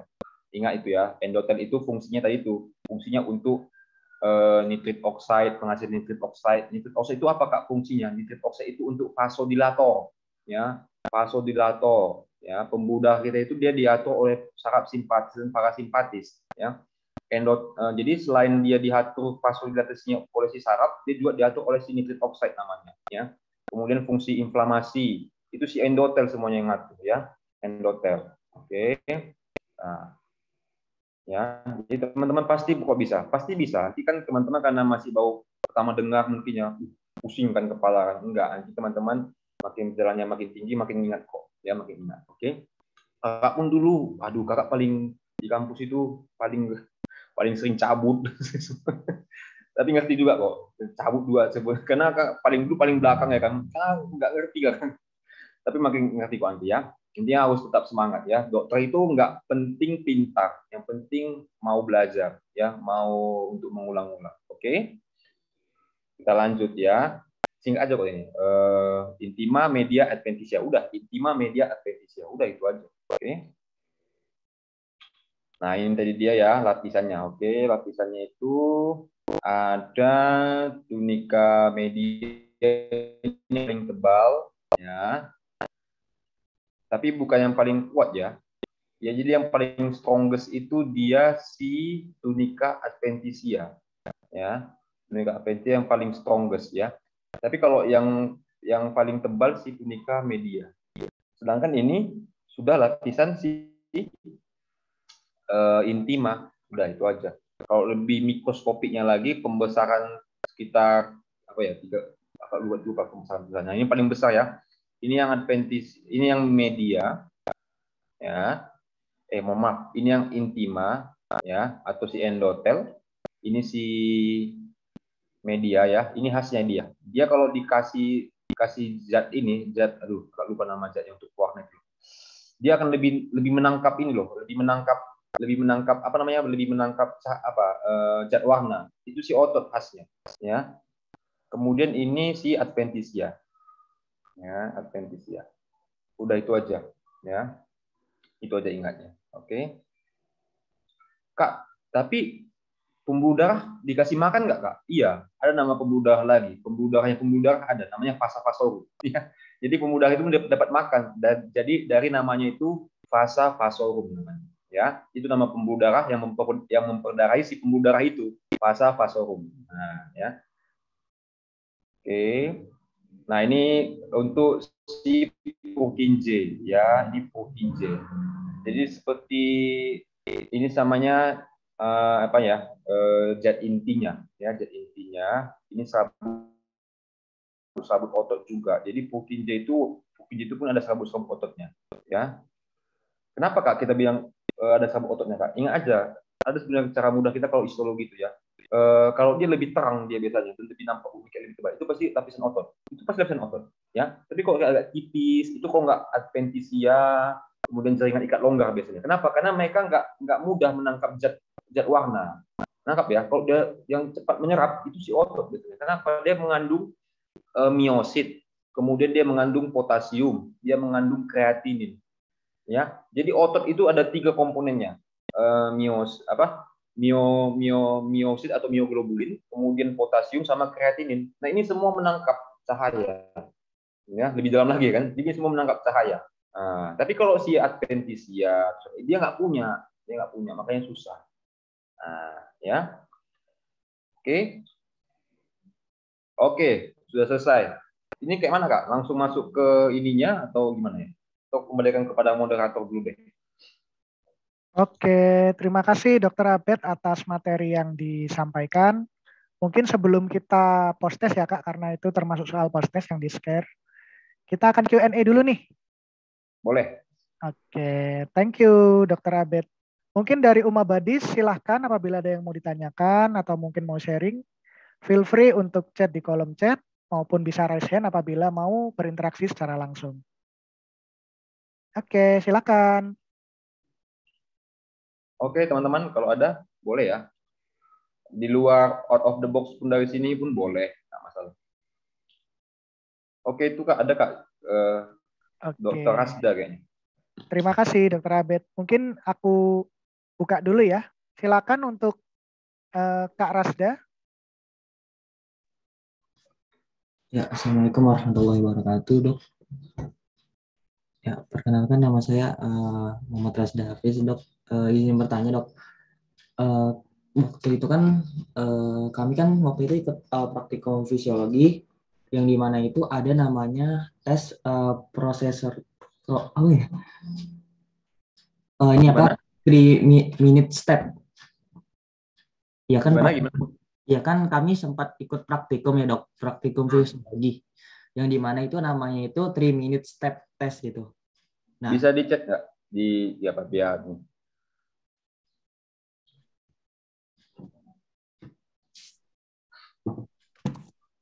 nama tesnya coba dicek dia jika putus-putus.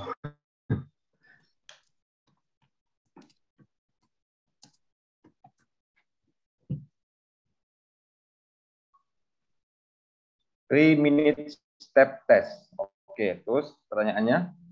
nah, di sini kan ada sesuai dengan tabel apa ya, YMCA ya, Dok.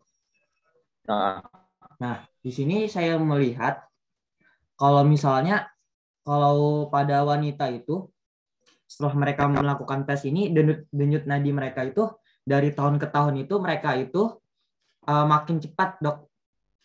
Ya, makin cepat. Sedangkan okay. kalau untuk laki-laki dia itu di umur ya dia di umur lebih Di umur 30 ke 40 biasanya. ya Akan semakin menurun kan? ya semakin turun gitu Dok. Apa yang menyebabkan perbedaan antara laki-laki sama perempuan Dok? Itu kenapa denyut nadi perempuan itu lebih cepat gitu Dok? Iya sih, terima kasih Dok. Oke ya, terima kasih ya pertanyaannya ya buat teman-teman. 3 minute steps itu biasanya kalau kita ya kalau apa lu disuruh naik turun tangga ya, kalau apa ya, atau enggak ada balok, jadi kita lompat ya, itulah ya kan, 3 minute steps kan. Nah, jadi kenapa pada perempuan itu lebih lama dia? Jadi gini, pembuluh darah kita itu semakin tua kita, elastisitasnya semakin menurun. Itu inti yang pertama. Tetapi pada perempuan itu dia punya suatu pernah nggak hormon estrogen? Pernah nggak hormon estrogen? Nah, hormon estrogen itu dia akan melindungi si pembuluh darah dari penuaan.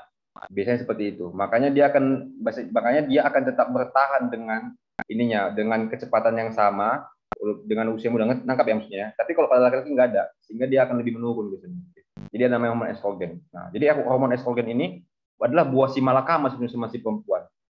Kalau dia baik, dia bisa melindungi semua tubuh, tapi kalau dia jahat bisa jadi kanker. Contohnya apa? Kanker ovarium, kanker apa lagi ya? Pokoknya berhubungan dengan kewanitaan lah. Jadi dia ada buah si malakama. Makanya kalau pada pasien kanker mamae itu nggak boleh makan tempe kan banyak-banyak. Kenapa? Karena banyak mengandung estrogen. Nah, gitu dia. Jadi ini di situ dia bermainnya. Karena faktor itu. Nangkap ya, Dokter Rasda. Izin dok, ya dok. Gimana? Izin menjawab dok, ya sudah mengerti dok. Oke, jadi itu ingat ya. Jadi ada hormonnya. 3 minute step test ya. Terima kasih banyak Oke, dok. ada lagi?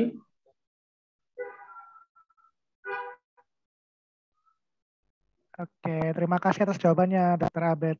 Ayo, untuk Kumabadis yang lain, barangkali ada yang ditanyakan, bisa banget untuk raise hand, atau mungkin kalau memang malu boleh mau di kolom chat, nanti akan saya bantu bacakan ya.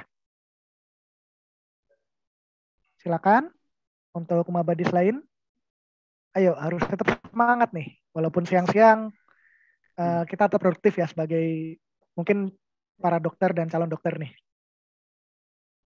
Ya, yuk, yang mau Iya, tanya yuk.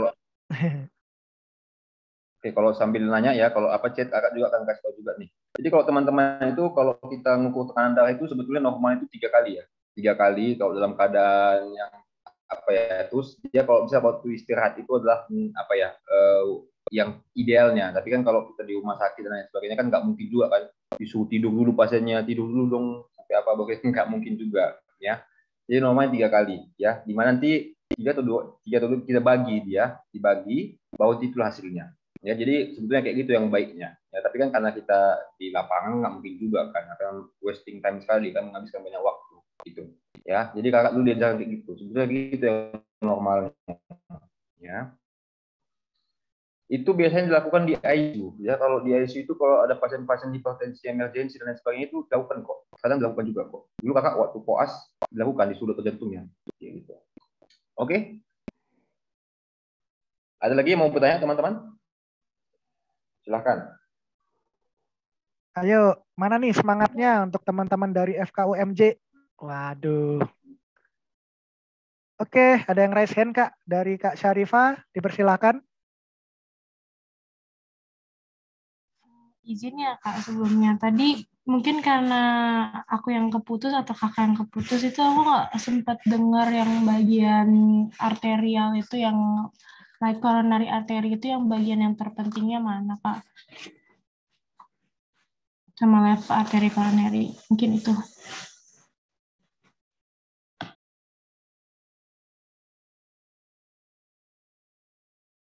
Oke, terima kasih Kak Syarifah. Halo, Dokter Abed, apakah masih berada di sini? Oke, sebentar ya, sambil ditunggu mungkin Dokter Abednya berhalangan lagi dengan sinyal. Silakan teman-teman yang lain kalau ada yang mau ditanyakan bisa raise hand atau bisa feel free banget untuk chat di kolom chat. Ayo semangat yuk untuk para calon-calon dokter. Saya tahu di sini pada keren-keren semua nih dari FK UMJ Jakarta.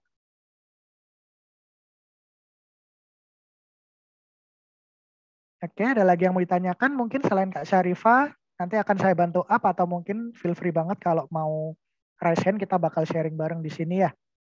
Sambil nunggu Dokter Abed untuk kembali lagi ke sini.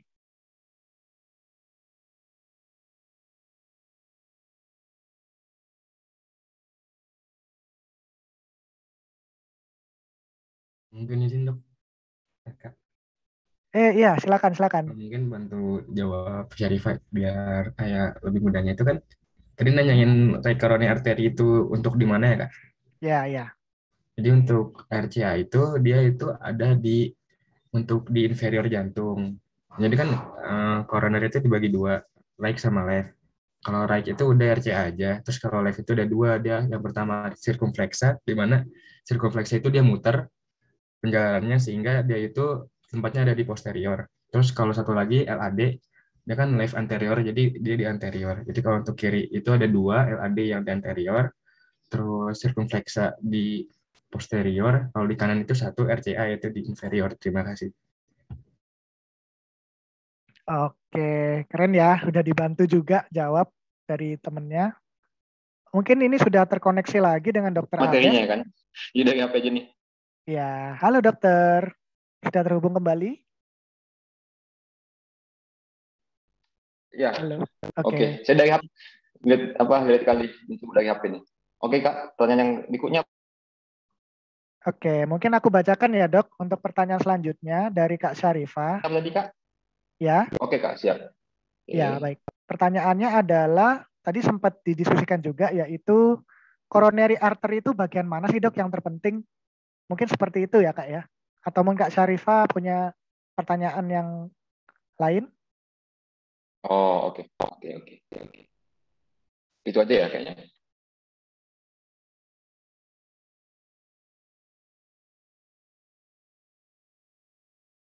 Oke. Jadi kalau arteri RCA sama LCA, sebetulnya kedua-duanya itu penting. Yang nggak ada yang nggak penting ya. Tapi kan berdasarkan kalau aja teman-teman ada pengalaman kan di rumah sakit kan atau juga nanti di koas kan dapat tuh penyakit-penyakit. Tapi kalau kakaknya ya pengalaman kakak biasanya itu yang paling sering itu nanti di bagian RCA dia yang mengalami penyumbatan. Ya, nangkap ya di bagian RCA dia mengalami penyumbatan.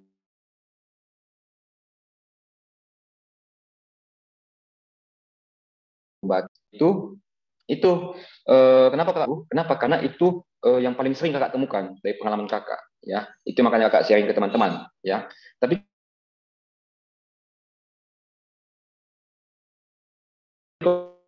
dari semuanya, overall semuanya penting, ya. Harus ngerti indikasi CABG itu kapan, ya.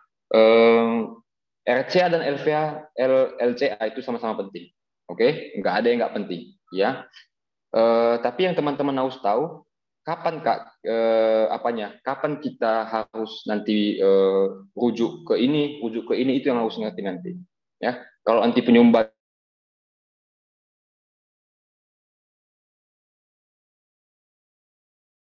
sekian persen di ini, oh itu harus sudah bukan ranahnya dok, harus ngerti kayak gitu. Ya, jadi yang mana yang paling penting semuanya penting.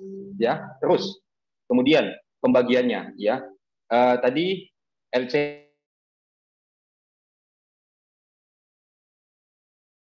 LCA ya, left itu dia jadi LAD. Nah, sel kompleks sama LAD ini pun sering kali juga mengalami sumbatan.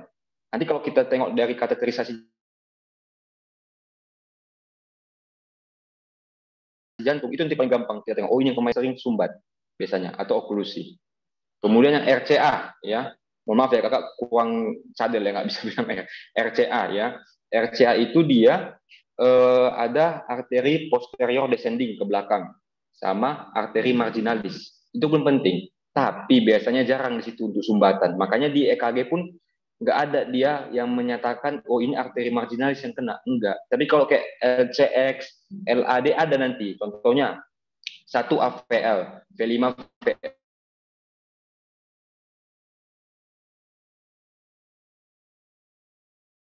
V6. Nah itu LCX biasanya. Tapi untuk EKG-nya mungkin nggak bisa dilihat, tapi kalau mesti dari kateterisasi kayak gitu. Jadi semua penting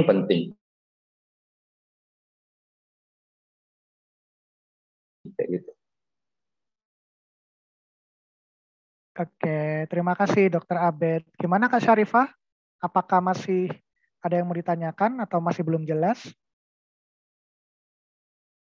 Aduh, mohon maaf banget ya Kak, tapi tadi sempat putus-putus dokternya. Oke. Dokter Abed, mohon maaf tadi sempat terputus dokter. Mungkin bisa dijelaskan sedikit dokter. Ya. Semuanya penting ya, Dokter Syarifah ya. Semua penting, mau LCA mau RCA. Tapi kalau dari EKG nanti biasanya kayak 23 AVF itu yang paling sering ya. Itu kena 23 AVF. 23 AVF itu dia di RCA atau right coronary artery. Atau kalau lokasinya di mana? Inferior namanya ya. Itu yang paling sering ya. Kemudian V1, V2 itu yang kena yang septal. Septal itu biasanya si arteri si LCX kayak gitu ya. Tapi kalau misalnya kayak si arteri marginalis dextra, arteri posterior descending itu jarang. Terus di EKG pun nggak nampak dia biasanya. Bisa Kak situ sumbat? Bisa sumbat, tapi hanya bisa dilihat dari pemeriksaan kateterisasi jantung kayak gitu ya. Semua penting ya. Karena kita nggak tahu kan, walau alam kan tiba-tiba nanti sumbatnya di marginalis dextra. Kita nggak tahu. Oh, EKG-nya bagus, Dok, tapi ngarahnya udah ngarah ke sakit jantung. Nggak apa-apa ini kan, mati pula ya kan bahasanya. Nggak mungkin juga. Kita perlu pemeriksaan expand. Semua penting. Intinya Dr. Syarifah hafal LCA, itu artinya left coronary artery ya, kakak singkatnya left LCA ya, biar mudahnya. Itu bercabang jadi LCX, baru LAD. LAD itu nama lainnya atrial intraventricularis anterior, itu nama lainnya. Ya, terus si RCA, R ya, right ya, kanan. RCA itu bercabang jadi dua intinya, marginalis dextra sama arteri posterior descending. Itu aja ingat ya. Kalau masalah klinisnya yang paling penting itu nanti si RCA, LCX sama si LAD. Kenapa? Di tiga ini yang paling sering. Tapi sejauh kakak koas juga sama kerja sekarang, yang paling sering kakak temukan di RCA biasanya. Nggak tahu kenapa gitu. Di RCA selalu, di RCA 23 AVF inferior. Makanya di UKM PPD pun itu yang paling sering keluar soalnya. 23 AVF, 23 AVF. Lokasinya inferior, pembuluh darahnya RCA. Nah, gitu. Oke, terima kasih Dokter Abed atas penjelasannya. Oke, Gimana Kak Dok. Syarifah? Terima kasih Dokter Abed, saya lebih jelas. Udah ngerti dok. Makasih ya dok. Oke, Kak, sama-sama. Sama-sama Kak Syarifah. Yuk teman-teman yang lain, Uma Badis yang lain, kalau ada pertanyaan bisa feel free banget nih. Bisa raise hand atau bisa langsung ketik di kolom chat ya.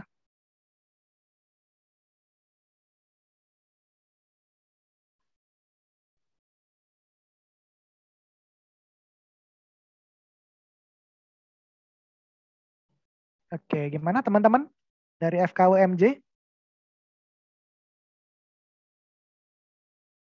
Sudah mengerti, teman-teman? Ya mungkin ya dok ya. Teman-teman mungkin masih ada Ya, nggak terkendala apa-apa sinyal sih. atau gimana, nggak apa-apa dok. Nah, Mungkin sambil kita tunggu nih. Gimana teman-teman? Apakah ada yang mau ditanyakan lagi? Atau mungkin mau sharing-sharing juga boleh. Feel free banget seputar bagaimana sih tentang kardiologi ini. Ada kesulitan apa atau gimana. Barangkali nanti bisa pengalamannya Dokter Abed bantu juga buat teman-teman. Mungkin kalau ada tips dan trik nih dok, apa ya kira-kira untuk belajar tentang kardiologi ini apa ya kardiologi. dok ya? Iya. Kalau belajar kardiologi sebenarnya yang pertama jangan ditakuti dulu ya, karena memang salah satu yang berat ya, dimanapun kakak pun merasakan memang berat sih kardiologi, karena kita main logika, terus juga main kecepatan juga, karena bermain dengan waktu kan. Salah satu silent killer itu ya di kardiologi ya, banyak mati tiba-tiba kan kita nggak tahu. Penyakit-penyakitnya juga banyak, ada nanti kardiomiopati dilatasi dan sebagainya, kardiomiopati peripartum ya, itu banyak semua penyakitnya. Itu satu, jangan ditakuti. Kemudian yang kedua, sering-sering aja dibaca. EKG itu yang utama. EKG itu ala bisa karena biasa. Teman-teman harus hafal yang tadi kakak bilang itu. Itu basicnya dulu, ya basicnya. Mungkin teman-teman nanti di kuliah agak sulit. Kenapa?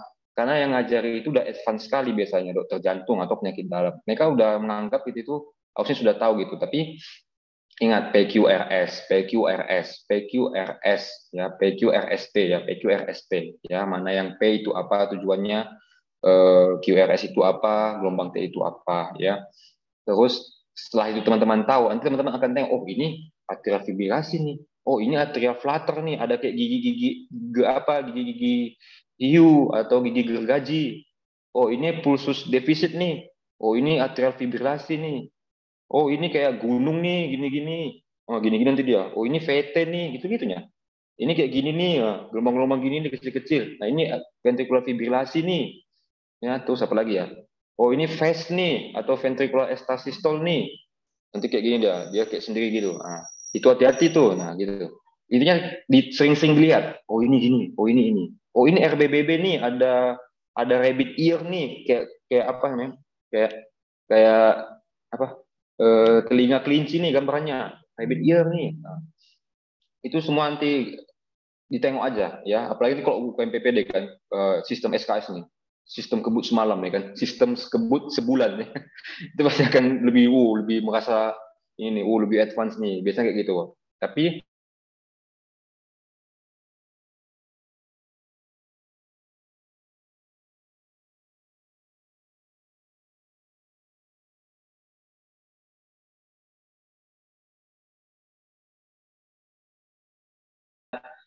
Jangan takut gagal, itu aja ya. Kita kan, kamu kuliah kedokteran kan, mau jadi dokter kan harus belajar kan ya. Kalau udah tahu semua ya nggak usah kuliah lagi gitu. Kita kan karena kita nggak tahu makanya kita kuliah kan, itu kan tujuannya. Nah itu, jadi jangan takut ya, jangan takut juga, teman-teman udah tinggi nilainya semua, aku kayak mana ini, nggak apa-apa. Yang penting kamu belajar, kamu jangan ada yang ketinggalan gerbong ya. 5,5 tahun harus tamat. Nah, itu nggak penting mau pintar, kamu kan nggak ditanya nanti kan jadi dokter, kamu lulusan dari mana, kan enggak. Yang penting, oh dokter itu ramah, baik, pintar lagi ya. Pintar itu bonus lah ya. Yang penting kamu ramah, kamu udah oke kasusnya. Oke, terima kasih Dokter Abed atas tips dan triknya ya. Mungkin bagi Uma Badis, terutama yang dari FKUMJ ini, kita doakan dan kita berdoa bersama-sama supaya nantinya kita akan jadi dokter yang sukses kayak Kak Abed nih. Belum sukses kok, meniti karir. Nah, nggak apa-apa dok, ini kan berdoa yang baik karena semuanya nanti pasti akan Amin. sukses. Semua sukses. Mungkin nanti kita kayaknya kalau mereka berminat dok, kita buat sesi EKG kayaknya dok, karena itu pasti suatu momo sih EKG itu. Kayak mana kita tips and triknya untuk EKG. Kalau teman-teman berminat bisa dihubungin nanti kakak di Uma Akademinya. Kalau kita berminat, kakak bisa buatin slide-nya kayak mana caranya supaya cepat baca EKG. Bukan cepat sih, lebih mudah ya, karena nggak ada dalam pintas baca EKG lah. Sering bisa lihat lah. Jadi jangan ini, bukan sponsor juga, tapi aku sering-sering lihat. Jadi kakak coba bagikan yang nanti lebih mudah diingat kayak gitu loh. Oh ini kemarin, oh ini. Ada jembatan keledainya. Oke. Baik, terima kasih Kak Abed atas tips dan trik dan sharing-sharingnya. Mungkin setelah ini kita akan ada sesi foto bareng ya untuk Oh, Uma untuk Badis. saya dok. Oh iya ya, sampai lupa. Iya. Mungkin kita post tes dulu ya. Iya dok. Izin bantu ya dok di slide dok. Oke, saya yang share screen saja ya, Dokter Abed, Iya, biar izin dok. lebih enak. Oke, terima kasih. Mungkin setelah ini Uma Badis kita akan post tes dulu ya. Ada kurang lebih 10 soal. Nanti bisa dipandu oleh Dokter Abed selaku tutor juga. Oke? Sepertinya yang punya dokter 8 soal ya. Soalnya saya masih belum masukkan ke Google Drive. Nanti coba saya bacakan aja ya dok. Ya. Tadi kayak buru-buru ke rumah sakit. Aduh, Oke, dua oke, lagi. dokter. Siap-siap, dokter.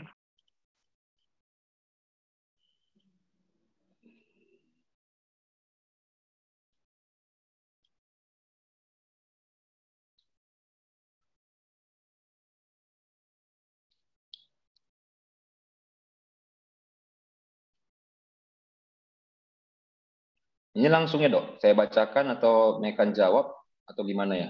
Kayaknya link soalnya nggak ada kan? Kayaknya langsung aja kayaknya dok ya. Ya, siap, dokter. Oke, saya Silakan, bacakan dokter. ya dok. Silakan, Ini kita dok. basic ya. Pada sisi anterior nih, di depan nih ya kan. Jantung berbatasan dengan apa? Ayo, coba di kolom chat teman-teman. Apa? Yang tadi kita bahas. A. Siposternalis. B. Sternum. C. Costa. D. Vertebra cervicalis. E. Auricula. Ayo, di kolom chat. Kira-kira apa jawabannya? A, K, B, K, C. Ayo. Nggak mau nengok dulu. Sampai sejauh mana teman-teman tadi mendengar.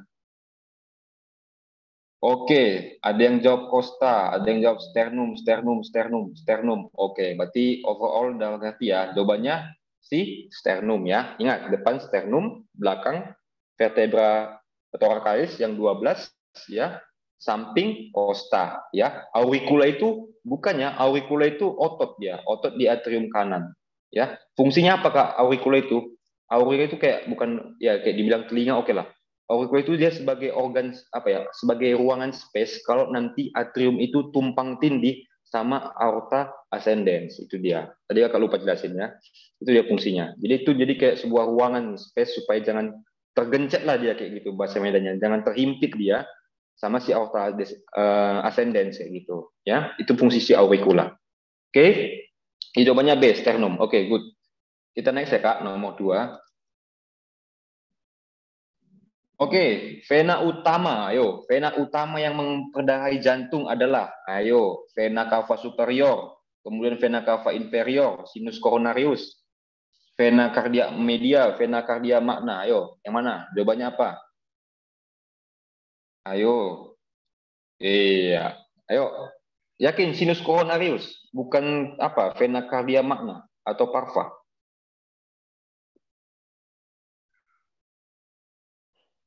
Ya, jawabannya C ya. Oke, sinus coronarius. Ingat, sinus coronarius itu dia berjalan di sulcus coronarius, di posterior. Dia muaranya kemana? Muaranya itu ke si atrium kanan. Oke, good. Kita lanjut, Kak.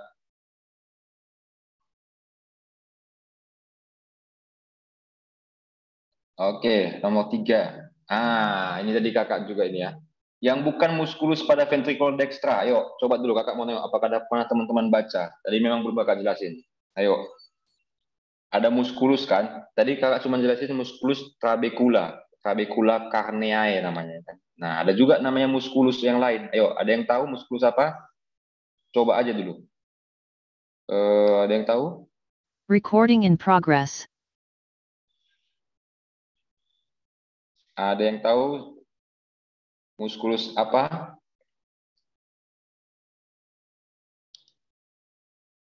Oke, kakak coba ini ya, kakak coba jelasin ya. Oke. Nah, jadi di ventricle bisa dicoret nggak ini? Kayaknya bisa ya. Jadi di ventricle kiri itu dia punya 3 muskulus ya. 3 nampak ya? Nampak coretan kakak kan? 3 muskulus nih. Ya, 3 muskulus ya. Satu itu si musculus papillaris posterior ya, posterior ini ya. Terus musculus papillaris anterior sama musculus papillaris septal. Ya, ventricle dexter dan ventricle kiri punya. Intinya yang membedakan apa, Kak? Ketebalannya. Yang paling tebal itu si punya sinistra karena dia sebagai pumping. Dia kan yang menyebarkan ke tubuh. Tubuh ini kan gede, ingat aja, tubuh ini gede. Oh, berarti dia punya pompa yang lebih gede dong. Ya, pompa yang lebih gede, ya. Terus satu lagi yang tadi, ya. Namanya musculus trabecula septomarginalis. Ya, jadi ini juga khusus ya, teman-teman nggak mau diingat pun nggak apa-apa. Trabecula septomarginalis ini otot di belakang ventricle. Jadi ventricle yang lapisan belakangnya itu, yang belakangnya ini, itu namanya trabecula marginalis namanya. Septomarginalis memang jarang kita dengar, ya nggak apa-apa kok nggak teringat. Tapi kalau yang trabecula carneae, terus musculus papillaris anterior, posterior, septal itu harus diingat. Oke, berarti yang bukan itu jawabannya si E. Ya. Musculus papillaris inferior. Ya, musculus papillaris inferior. Oke, ya itu dia tadi. Jadi jawabannya E ya, nggak apa-apa. Jadi kakak lupa juga sih jelasinnya. Oke kak, kita lanjut ya. Oke, yang bukan lapisan histologi jantung adalah, ayo, yang bukan lapisan.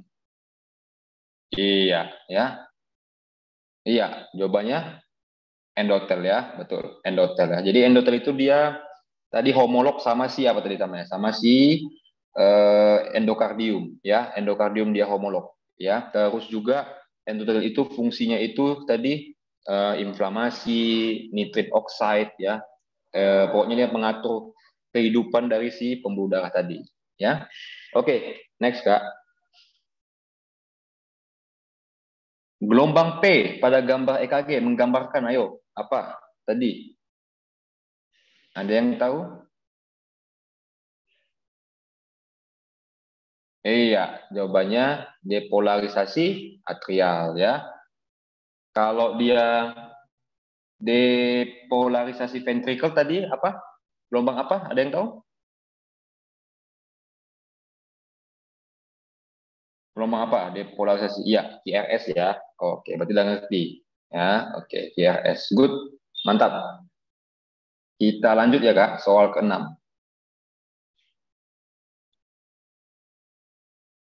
Ke-6, Kak. 6 atau 7 ya? Ya. Sama kayak soalnya. Sama soalnya. Iya. Oh, sama ya. Oke, next aja kayaknya next. Baik, Dok. Ayo, ini yang bukan termasuk 5 fase siklus jantung adalah, ayo, apa tadi? Ada yang ventricular filling tadi pasti ya kan? Ada yang tadi kontraksi relaksasi, ayo. Ayo, yang mana jawabannya? Iya, iya, fase rapid diastole. Oke, nice. Mantap.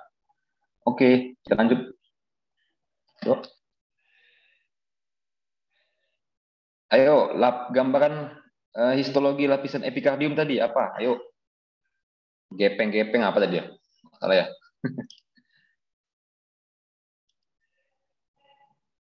Iya, endotel gepeng ya. Itu sampai sekarang pun kakak masih ingat. Itu berarti teman-teman harus ingat. Ya, karena itu penting. Oke? Ya, endotel lapis gepeng. Good. Oke.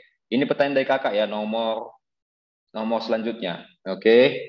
Gepeng ya. Jadi nomor selanjutnya itu yang pertama.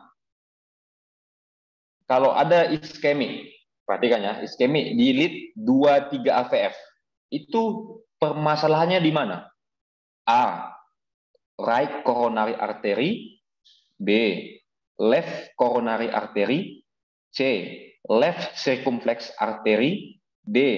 Left ascending left artery descending. E. Right posterior descending artery. Ayo, apa jawabannya? Kalau dia lead 23 AVF nih. Iya, oke, good. Oke. Last, tetap soal yang sama. Di bagian mana dia? A. Superior. B. Inferior. C. Di posterior. Ya. D. Di septum. Ayo, yang mana? Iya, inferior. Good. 23 AVF ya. Oke, good. Kayaknya itu aja sih, Kak. Oke, kayaknya udah ngerti ya teman-temannya. Didalami lagi ya. Mungkin, habis ini udah jago-jago. Enggak juga. Jadi harus didalami lagi ya. Karena ala bisa karena biasa ya. Oke, terima kasih, Kak. Saya kembalikan lagi ke Dr. Handi. Silakan, Dok. Ya, terima kasih Dokter Abed. Wah, mantap sekali ya. Ternyata sudah banyak yang paham juga dari isi materi yang disampaikan oleh Dokter Abed.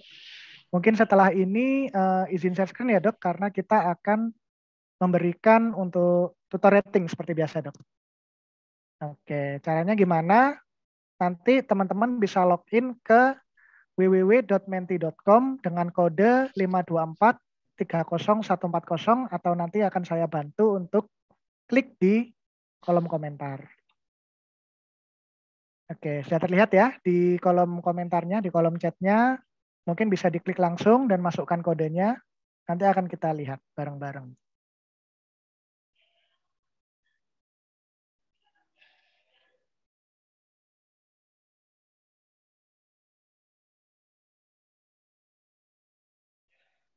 Oke, sambil ngisi rating, kakak juga sharing ya. Kalau misalnya kalau kita penyakit jantung ini kan teman-teman, intinya nanti kalau teman-teman di IGD ataupun di koas nih kan, harus pertama itu teman-teman kasih oksigen ya, karena dia permasalahannya antara ketidakseimbangan oksigen sama oksigen demand, supply oksigen sama demand ya. Jadi harus oksigen dulu dikasih ya. Habis itu karena dia tadi kan sumbat, kita kasih anti sumbatnya. Nah, itu kayak kasih obat-obatan nanti ya. Nanti teman-teman akan dengar seperti ISDN namanya, isosorbin dinitrat ya kan, atau CPG ya, itu sebagai antiplateletnya ya, clopidogrel ya. Kemudian juga nanti kayak aspirin. Nah, itu semua harus. Jadi pokoknya kalau ada sakit tuh kasih dia oksigen dulu. Itu intinya oksigen. Nasal kanul kayak mau apa itu dulu. Ya karena dia masalahnya di oksigen. Nggak sampai oksigennya gitu. Nangkap ya. Makanya itu harus dipikirkan juga ya penatelaksanaannya. Nanti teman-teman kan ini masih awal kan, tapi kan nanti penyakitnya masuk. Kalau teman-teman mau, boleh dihubungi lagi kakak Yuma Akademinya. Kita akan belajar terkait dengan itu. Ya. Oke, terima kasih Dokter Abed. Ayo teman-teman atau Uma Badis dari FKUMJ bisa untuk bantu dari saya selaku moderator untuk mengisi dari Mentimeter. Dan ini sudah saya tampilkan ya. Wah, rata-rata bagus sekali Dok. Sangat memuaskan dari kemampuannya. Iya. Saya minta maaf ya kalau sinyalnya Dok. Ini aduh, iya, out of the box sih. Memang lagi musim hujan ya Dok di Medan Dok. Tadi katanya juga kalau malam deres banget ya hujannya. Iya, iya ini banjir nih, dekat rumah saya juga banjir. Oke. Iya, mungkin akan saya tutup 1 menit lagi ya dari Mentimeternya. Bagi Uma Badis dari FKUMJ, feel free banget untuk mengisi dari rating tutor ini. Oke, mungkin dari kemampuan pemahamannya banyak banget dok. Dari kemampuan komunikasi juga udah bagus. Kualitas latihan soal, konten materi, dan sangat bermanfaat dok. Terima kasih banyak dok. Oke, mungkin saya tutup ya dari Mentimeternya. Oke, akhirnya kita akan masuk di penghujung acara pada siang hari ini nih. Jadi kita akan ada sesi foto bersama. Buat para Uma Badis yang ada di FKUMJ, yuk yang bisa on cam kita foto bareng yuk. Oke, saya kasih waktu 1 menit ya. Supaya nggak terlalu lama, takutnya nanti dokter Abed juga ada pasien ya dok ya. Tadi sempetan. Nggak apa kok. Aman dok. Ruangan ICU. Oh dia. Aman kok. Oke dok. Oke, gimana teman-teman sudah siap dari FKUMJ? Ayo semangat yuk. Oke, yang belum on cam bisa on cam. Aku hitung sampai 5 ya. Untuk yang belum on cam bisa banget untuk on cam. Supaya acara kita pada siang hari ini bisa rame banget nih di webinar kardiologi bersama Dr. Abed. Oke, sudah semua ya. Karena aku nggak tahu nih untuk Uma Badis dari slide berapa, jadi feel free banget. Kalau memang mau gaya bebas, gayanya bebas aja, nggak apa-apa. Jadi ada 3 slide di sini. Oke, aku hitung ya sampai angka 3 untuk slide pertama. 1, 2, 3. Oke. Sebentar. Selanjutnya untuk yang slide kedua. 1, 2, 3.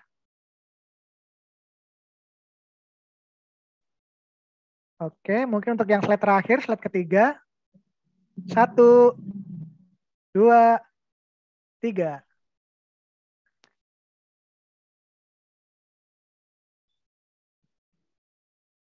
Oke, terima kasih sekali lagi untuk Dr. Abed yang sudah memberikan banyak banget nih materi-materi terutama tentang kardiologi. Jadi mungkin dari saya selaku moderator mohon maaf apabila banyak kekurangan maupun ada kata-kata yang kurang berkenan. Mungkin Dr. Abed ada yang mau disampaikan lagi sebelum kita tutup, Dok? Oke, buat teman-teman semangat ya, kuliahnya masih di awal ya, masih panjang perjalanan. Ya, jadi jangan terlalu banyak mikir ya, pikir fokus kuliah ya, hargai apa yang orang tua berikannya, karena orang tua udah bayar mahal kan untuk kuliah kita kan, jadi kamu hargai ya, karena siapa yang ini hormat sama orang tuanya, apalagi ibunya, pasti akan lulus. Nggak perlu pintar-pintar, yang pasti hormat, hargai, belajar, udah pasti lulus. Itu aja kayak dok. Oke, keren banget nih untuk motivasi dari Dr. Abed. Sekali lagi terima kasih ya dokter atas materi yang disampaikan. Terima kasih juga untuk para Uma Badis yang ada di FKUMJ Jakarta. Jangan lupa stay tune terus di kegiatan lain di Uma Match yang akan diselenggarakan oleh Uma Academy.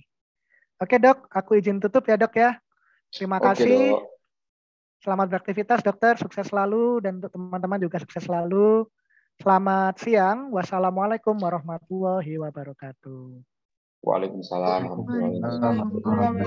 Terima kasih banyak. Terima kasih.